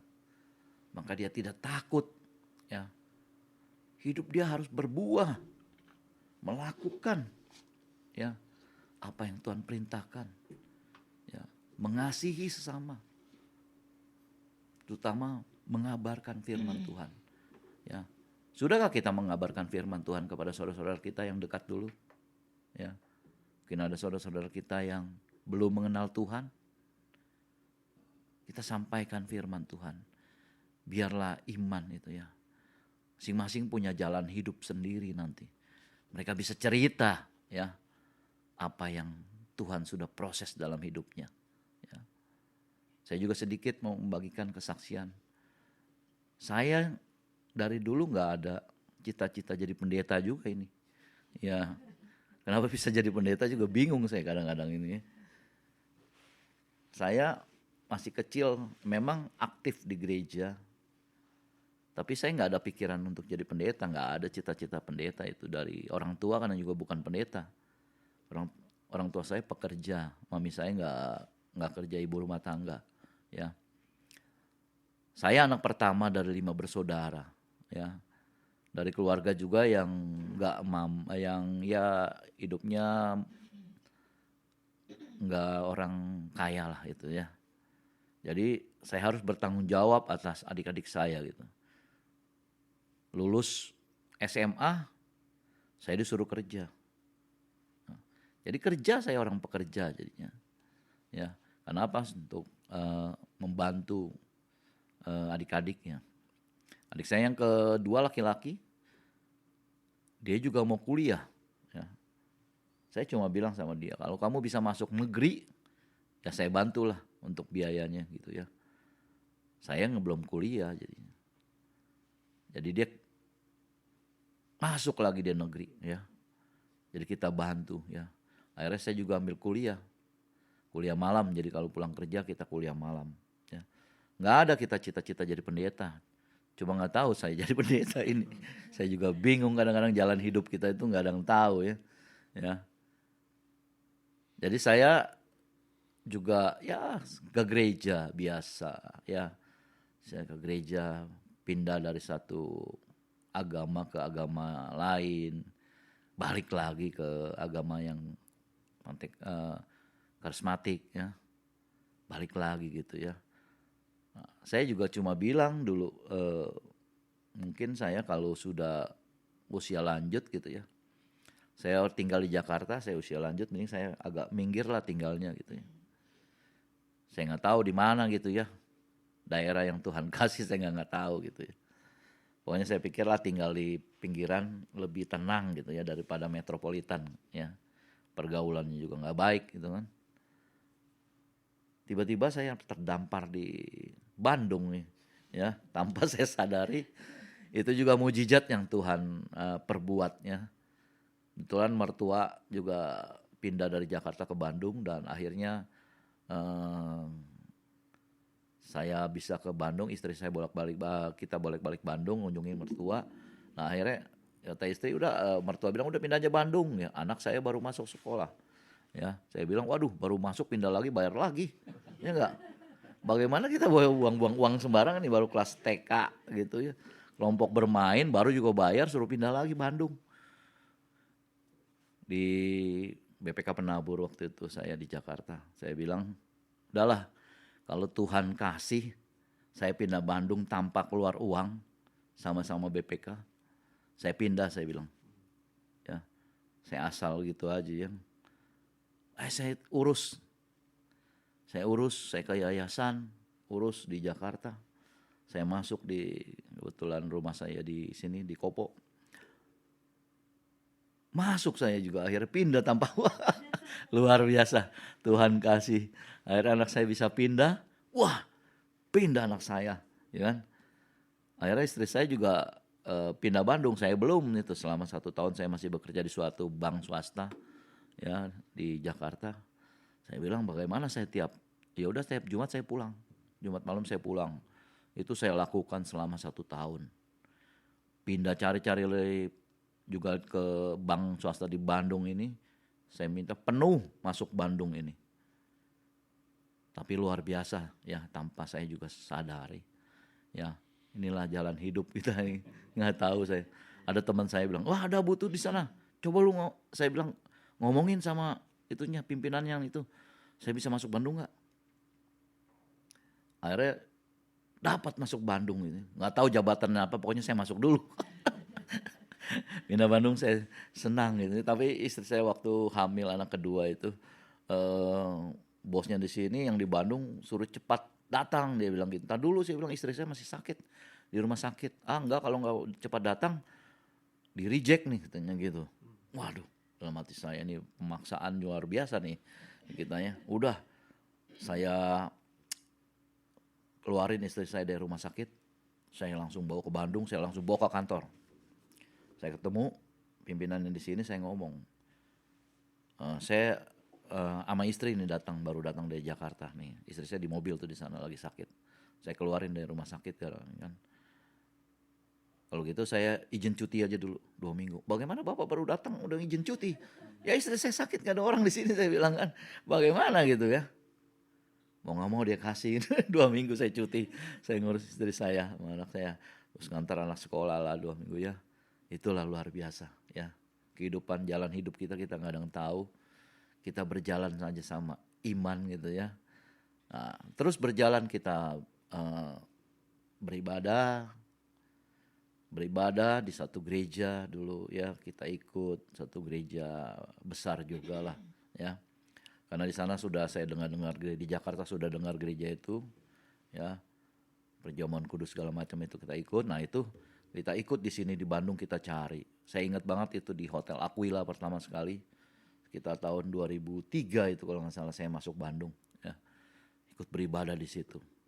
Beribadah, jemaat. Akhirnya suruh bantu-bantu gitu ya. Suruh bantu-bantu. Akhirnya saya kenal Pak Teddy di situ. Ya. Karena koordinatornya suka panggil Pak Teddy dari Jakarta. Baru kita kenal pendeta-pendeta. Saya nggak jadi pendeta, saya cuma ya bantu-bantu sekedar aja gitu ya. Terus berjalan ya. Singkat cerita ya berubah-ubah gereja kita. Disuruh ikut sini nggak, sinode itu masuk Bandung, disuruh gabung nggak mau. Akhirnya berubah ikut ke anaknya ya. Ikut ke anaknya berjalan ditinggalin sama anaknya ditarik ke bapaknya yang gereja yang itu yang kita awal. Wah gimana, akhirnya kita ikut, ada teman memang sudah sering bantu kita ya di pelayanan di GPKDI Lembang Battle. Dia yang naungin sama Pak Teddy, sudah kenal, udah dinaungin aja, ya udah berjalan. Siapa yang ngurus? Saya bukan hamba Tuhan, saya bilang gitu kan. Nah, Pak Teddy sebagai gembalanya. Nah sejak itu saya ingat 2011 kalau nggak salah, ya Pak Teddy ditabiskan, ya saya cuma pembantu aja.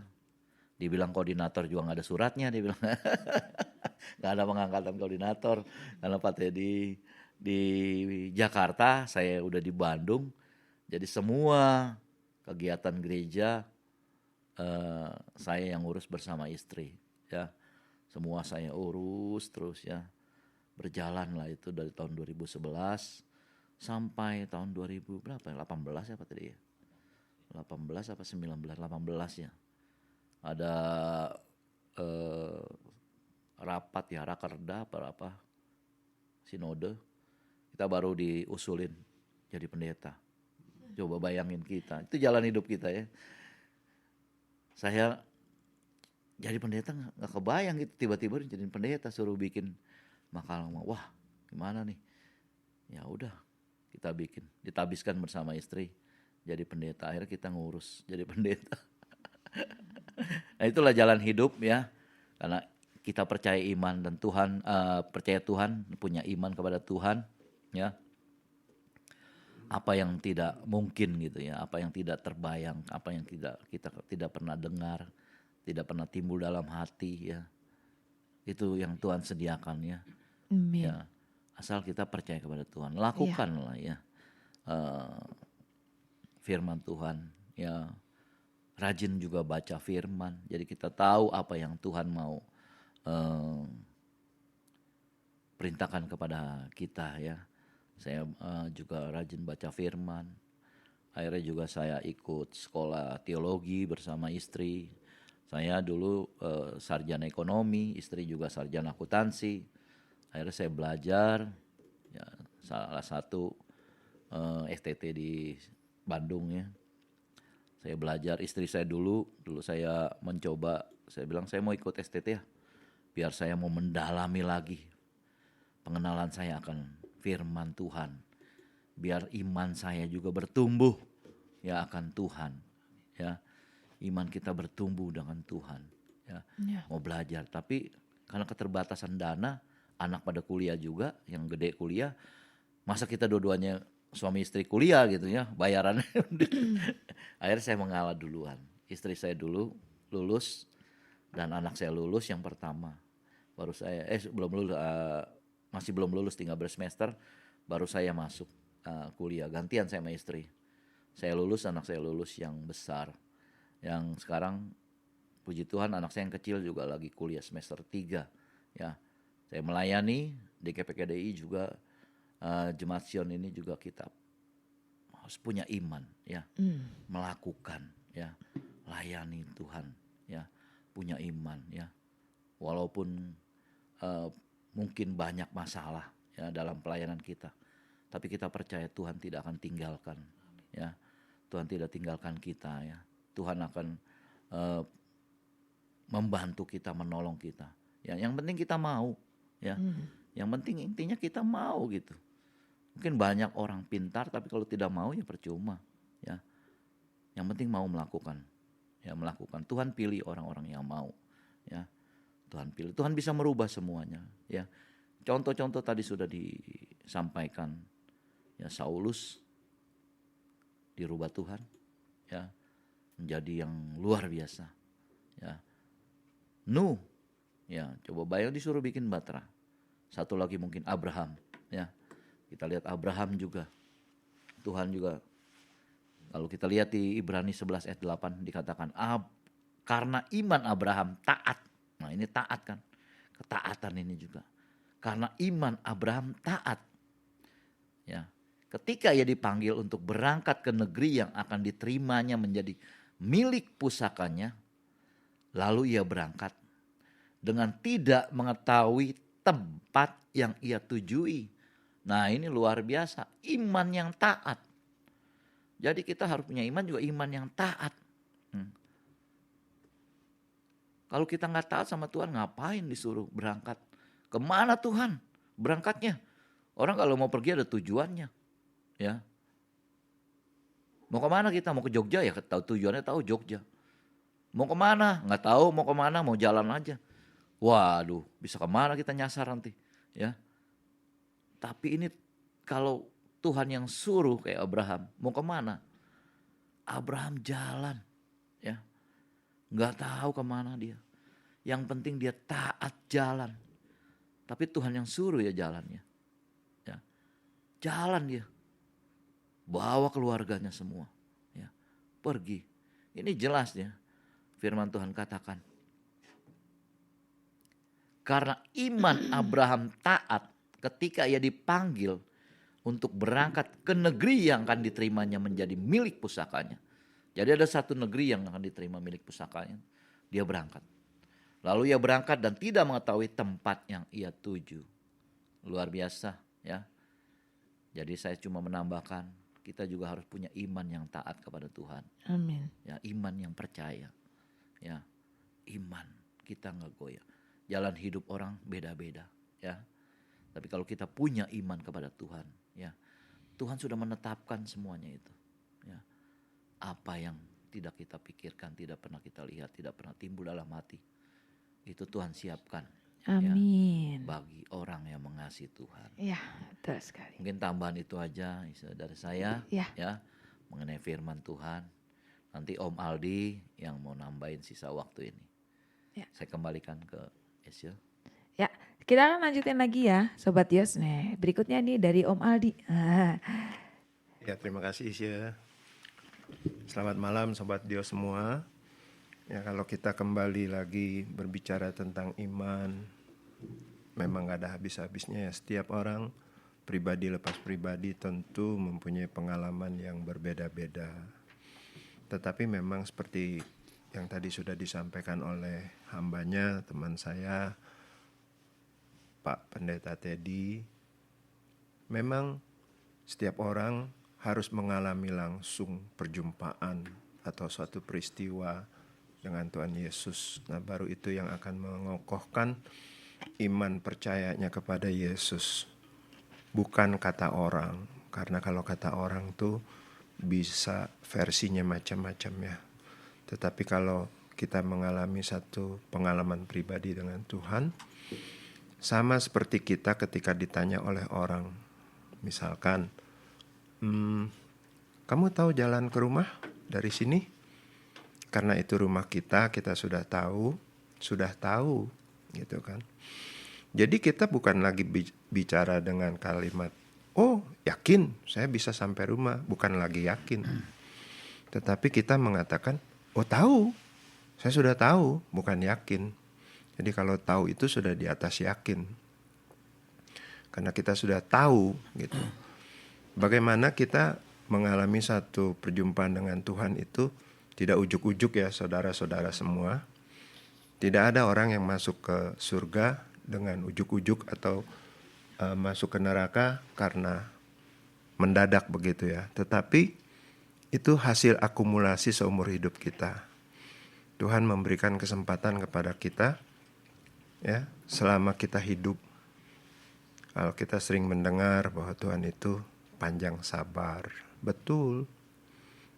Tapi panjang loh, bukan tanpa batas. Karena pasti ada batasnya. Nah, selagi Tuhan masih memberi kesempatan kepada kita, kita harus memanfaatkan kesempatan itu. Saya coba menambahkan di sini dari Efesus 5 ayat yang ke-15 ya. 15, 16, dan 17 saya coba bacakan. Efesus 5 ayat 15. Karena itu perhatikanlah dengan seksama bagaimana kamu hidup. Janganlah seperti orang bebal, tetapi seperti orang arif. Dan pergunakanlah waktu yang ada. Karena hari-hari ini adalah jahat. Sebab itu janganlah kamu bodoh, tetapi usahakanlah supaya kamu mengerti kehendak Tuhan. Nah, saya tidak panjang lebar lagi, saya coba untuk sedikit menambahkan kesaksian. Kalau tadi dua teman saya sudah memberikan kesaksian, kayaknya nggak sah juga nih kalau kalau saya juga tidak memberikan kesaksian ya, saudara-saudara. Semoga kesaksian saya ini menjadi berkat juga bagi saudara-saudara sekalian. Saya diizinkan Tuhan, istri saya yang pertama meninggal di saat anak saya baru berusia 3 tahun ya. Lalu saya sempat menjadi single parent selama 6 tahun. Nah, pada saat saya menikah lagi, anak saya yang pertama itu sudah 9 tahun. Jadi anak saya yang kedua lahir, selisih mereka 10 tahun. Nah, singkat cerita, istri saya yang kedua ini menginginkan anak lagi. Waktu itu memang istri saya yang kedua ini melahirkan anak pertamanya ya. Anak kedua saya kan anak pertama dia ya.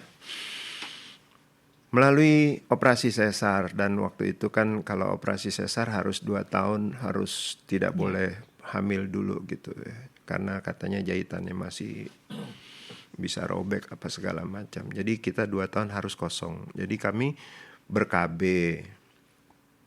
Nah, tetapi setelah 2 tahun dokter mengatakan bisa kalau mau punya anak lagi, dan saya dengan istri merencanakan untuk punya anak lagi, namun kehendak Tuhan lain.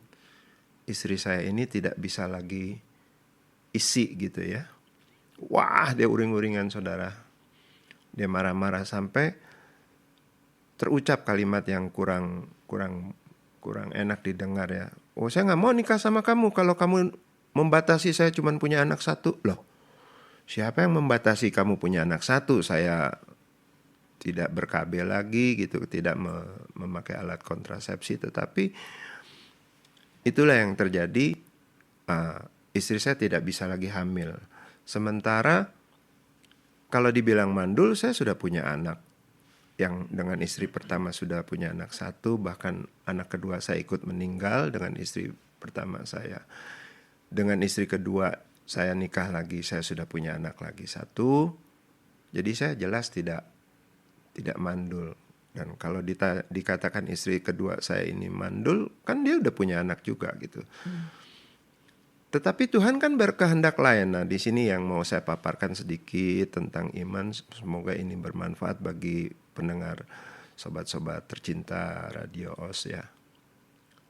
Bahwa kehendak Tuhan itu bukanlah kehendak kita. Waktunya Tuhan itu bukan waktunya kita. Nah, saya percaya, tanda petik, saya merasa saya tahu Tuhan itu.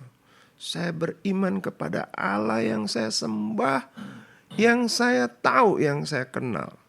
Bukan someone yang saya tidak tahu. Jadi waktu itu istri saya ribut terus dengan saya. Memaksa untuk saya ke dokter, katanya cek ke dokter. Aduh, saya bilang gimana sih ke dokter, orang kamu udah punya anak, saya punya anak, nggak ada yang mandul kok, saya bilang gitu. Tapi dia bilang harus ke dokter karena ribut terus ya saudara. Akhirnya saya mengalah, oke lah ke dokter. Kebetulan ada dokter kandungan juga jemaat di gereja kami. Jadi ya udahlah saya ke dokter. Dokter itu sesama jemaat. karena kami ya cukup dekat, dia sama saya juga panggil lu gue gitu ya. Aldi katanya, coba sini katanya gitu. Laki sama perempuan kalau mau dites nih yang perempuan yang lebih rumit katanya gitu. Jadi udah cek laki aja dulu katanya, kalau lakinya yang bermasalah perempuannya nggak usah diutik-utik. Kalau lelakinya tidak bermasalah baru yang perempuan yang diutik-utik. Waduh, saya malu saudara, maaf ya, ini pendengar, bukan saya mau bicara yang kurang santun atau porno. Saya hanya memberikan satu kesaksian bahwa Tuhan itu ada dan pengharapan kita kepada Tuhan itu tidak akan pernah disia-siakan, tidak akan pernah dikecewakan. Jadi waktu itu kemudian saya singkat cerita dites. Nah, hasilnya nggak lama kemudian dinyatakan keluar hasilnya, Aldi, kamu yang bermasalah katanya gitu. Secara kuantitas sperma kamu jumlahnya lebih dari 80%, cukup secara kuantitas. Tetapi secara kualitas sperma kamu ini aktivasinya nyaris 0. Jadi saya tanyakan dengan kata lain, dok, ya saya nggak mau mendahului Tuhan, tetapi untuk mendapatkan anak lagi sukar, katanya begitu ya. Oh, lemes juga ya saya ya. Karena waktu itu istri saya tuh kalau udah ribut ya, saya memberikan penghiburan sama dia. Di gereja kami yang lama itu, waktu saya nikah dengan istri saya ini, diberkati, nggak lama istri saya hamil. Ada teman kami, pasangan, suami istri yang sudah 13 tahun, nggak punya anak. Waktu saya datang dengan istri saya diberkati nggak lama hamil. Aduh, dia ngiri. Ngiri bukan main. Nah, lalu istri saya hamil, anak pertama saya, melahirkan anak pertama saya. Lalu datang lagi pasangan kedua, diberkati di situ, nggak lama hamil. Yang pasangan ini, yang belum punya anak 13 tahun ini, hatinya mendelu gitu ya. Nah, saya katakan, kamu nih nggak tahu diri ya, kamu nggak tahu berterima kasih loh sama Tuhan. Saya bilang, kamu tuh udah punya anak, 1 anak angkat, anak sambung ya, 2 ini anak kandung kamu. Coba kamu lihat itu pasangan yang sudah 13 tahun, si A sama si B, yang belum punya anak, bagaimana rasanya? Kamu udah dikasih anak loh. Iya, tapi kan saya nggak mau, cuma dibatasi 1. Katanya gitu. Siapa yang membatasi? Ya, saya mau minta anak dari kamu. Saya mengutip kalimat Yusuf waktu dikejar sama Rahel ya, karena waktu itu dia mencintai Rahel tapi nggak dapat anak, Yakub. Sementara Lea yang kurang dicintai brojol terus anaknya kan, sampai si Rahel ini minta anak sama Yakub, sampai Yakub mengatakan, Tuhankah aku ini? Singkat cerita, saya akhirnya tidak mau ribut lagi dengan dia. Saya katakan, ya sudah, saya bilang, kalau begitu, begini, akhirnya dokter ini memberikan satu resep ya, di mana saya harus membeli dengan jumlah uang yang cukup mahal, dan saya percaya bahwa bagi saya, iman saya mengatakan kalau Tuhan menghendaki, dari yang tidak ada pun bisa menjadi ada, apalagi dari yang lemah begitu ya. Dan saya nggak mau. Tapi istri saya mengatakan harus dibeli, karena waktu itu keuangan kami juga terbatas. Saya tidak mau membeli. Dengan iman saya mengatakan, kalaupun ada orang yang memberikan saya sejumlah besar puluhan juta uang kepada saya untuk membeli obat itu, saya tidak akan makan. Saya tidak akan beli, saya tidak akan makan. Uangnya saya bagikan kepada orang-orang yang lebih membutuhkan. Karena saya percaya Tuhan saya kalau mau memberi, dia pasti bisa. Singkat cerita, resep itu mau saya robek, tapi istri saya disimpan disimpan kuat-kuat. Sampai akhirnya suatu kali dia punya berkat, dia bilang, saya mau beli obat, saya dapat arisan. Oh, saya ngerti, dia pasti mau beli obat itu gitu. Saya nyambung langsung. Ya udah silakan, saya bilang, saya nggak mau ribut gitu. Nah, pada akhirnya dia bertekad untuk membeli obat itu. Waktu itu saya berangkat pagi kerja. Pulang kerja dia nangis, saudara. Loh kenapa lagi? Kan saya nggak melarang kamu membeli obat itu, saya bilang gitu.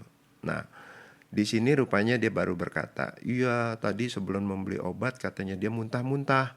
Lalu dia muntah-muntah, kok diberikan hikmat sama Tuhan, dia minta sama temannya yang kerja di apoteker untuk obat tes kehamilan, tes pack. Waktu dia belum beli obat itu, dia tes pack ternyata positif. Nah, jadi oh positif. Nah di sini saya katakan, begitu mendengar kata positif, saya langsung berkata, anak saya laki-laki. Oh, baru dengar positif, saya langsung bilang anak saya laki-laki. Dia kaget, dari mana kamu tahu? Tuhan tidak akan pernah mengecewakan. Ya. Anak saya pertama perempuan, anak saya kedua perempuan. Kalau saya diberikan anak ketiga perempuan, pasti saya kecewa. Dan saya tahu kalau Tuhan memberi, tidak akan memberikan kecewaan.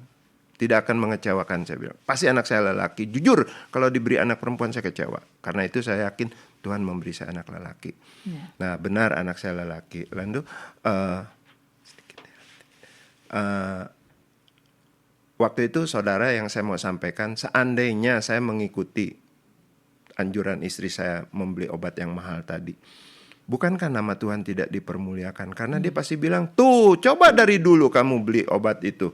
Kan saya sudah hamil katanya kan, pastikan begitu. Tapi karena saya tidak mau membeli obat itu dan memakannya, Tuhan yang menolong. Nah di sini Tuhan yang dipermuliakan. Ya, Itu amin. bukan dari obat, tetapi dari keinginan Tuhan. Ya, saya mau selesaikan saja bagi saudara-saudara sekalian, jika kita bersandar berharap kepada Tuhan, Tuhan tidak akan pernah mengecewakan. Tetapi iman yang tertinggi adalah iman yang diperagakan oleh Tuhan Yesus sendiri. Di mana di atas bukit pada saat menjelang dia disalibkan, dia berkata kepada Allah Bapa, jika boleh cawan ini berlalu daripadaku. Itulah iman, di mana iman yang tertinggi yang sudah diperagakan oleh Tuhan Yesus tidak memaksakan kehendak kita, tetapi biarlah kehendak-Mu yang jadi. Itulah iman tertinggi. Ya.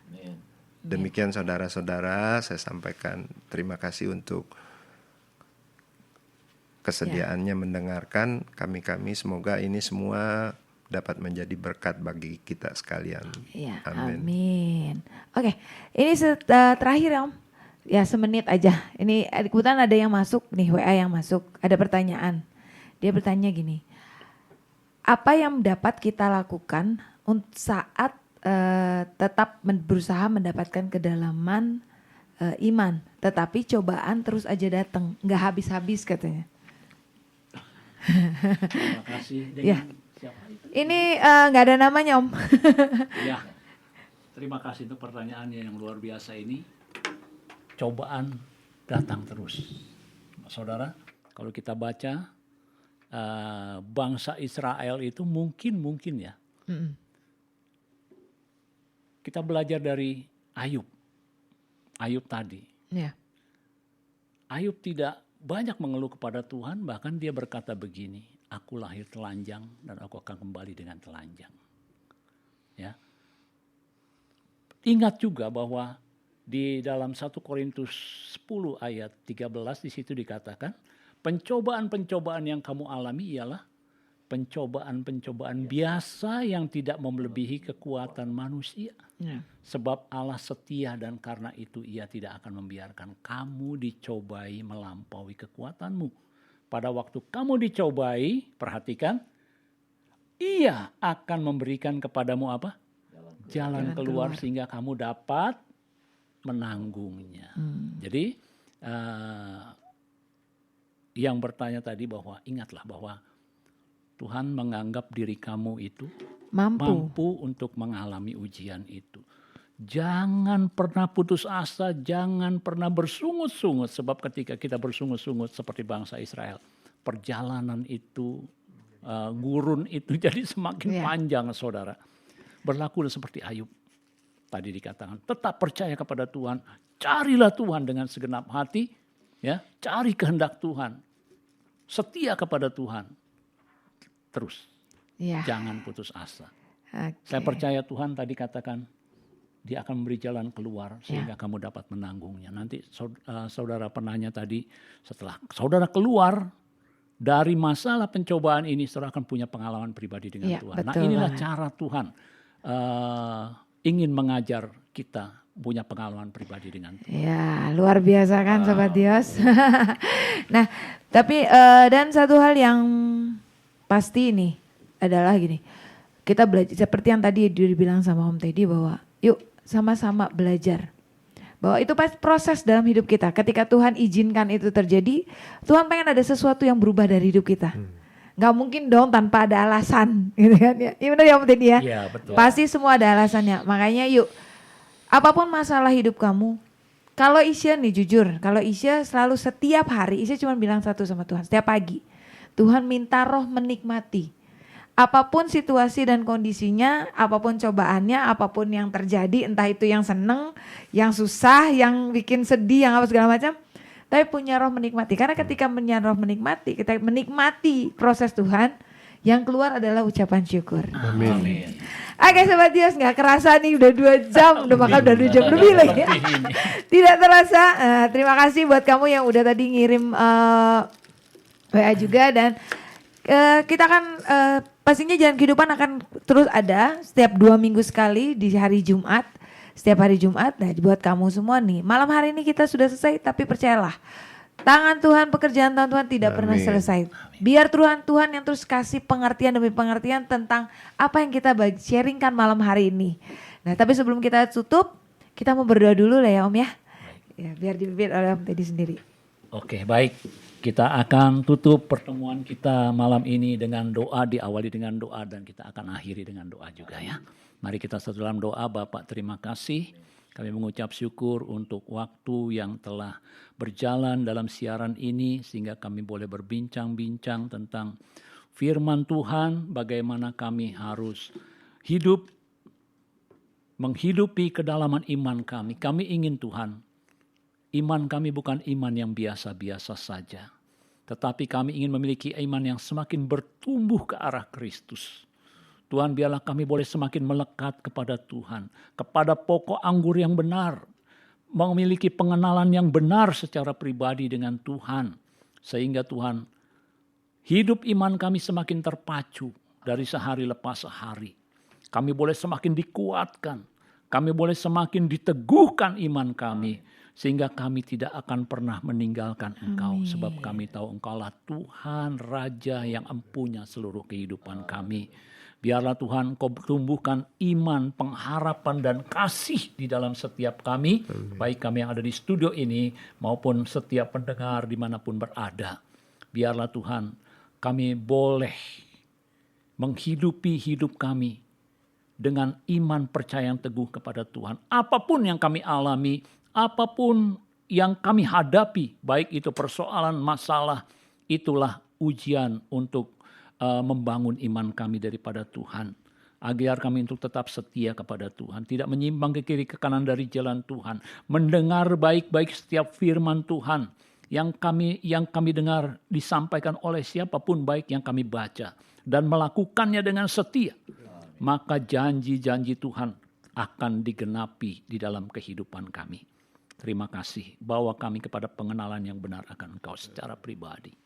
Berkati Dios Radio ini Tuhan. Agar boleh menjadi berkat bagi banyak orang dimanapun berada. Bagi setiap orang yang mendengar, yang bergabung dalam radio ini. Kami percaya mereka tidak sia-sia. Mereka akan mendapat pengalaman yang baru dengan Tuhan. Mendapat singkapan-singkapan firman Tuhan yang lebih dalam lagi. Sehingga kami boleh menjadi murid-murid Kristus, menjadi anak-anak Allah yang taat, tekun, dan setia sampai kesudahannya. Terima kasih Bapa. Di dalam nama Yesus kami sudah berdoa, sebentar kami akan berpisah satu dengan yang lain. Kami kembali dan radio ini akan tetap berjalan Tuhan. Dalam waktu ke depan biarlah semua yang disajikan menjadi berkat bagi setiap pendengarnya. Di dalam nama Yesus kami sudah berdoa. Kami mengucap syukur, haleluya, sama-sama kita katakan. Amin. Amin.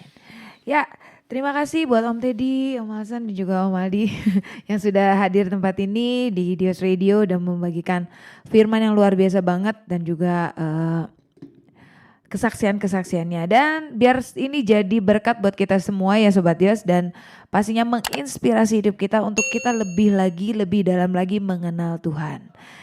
Oke, dari TC Kosambi Blok H1H2 saya Isya, kita pamit undur dari acara Jalan Kehidupan malam hari ini dan kita ketemu lagi 2 minggu ke depan. Sampai jumpa, bye-bye and God bless you all.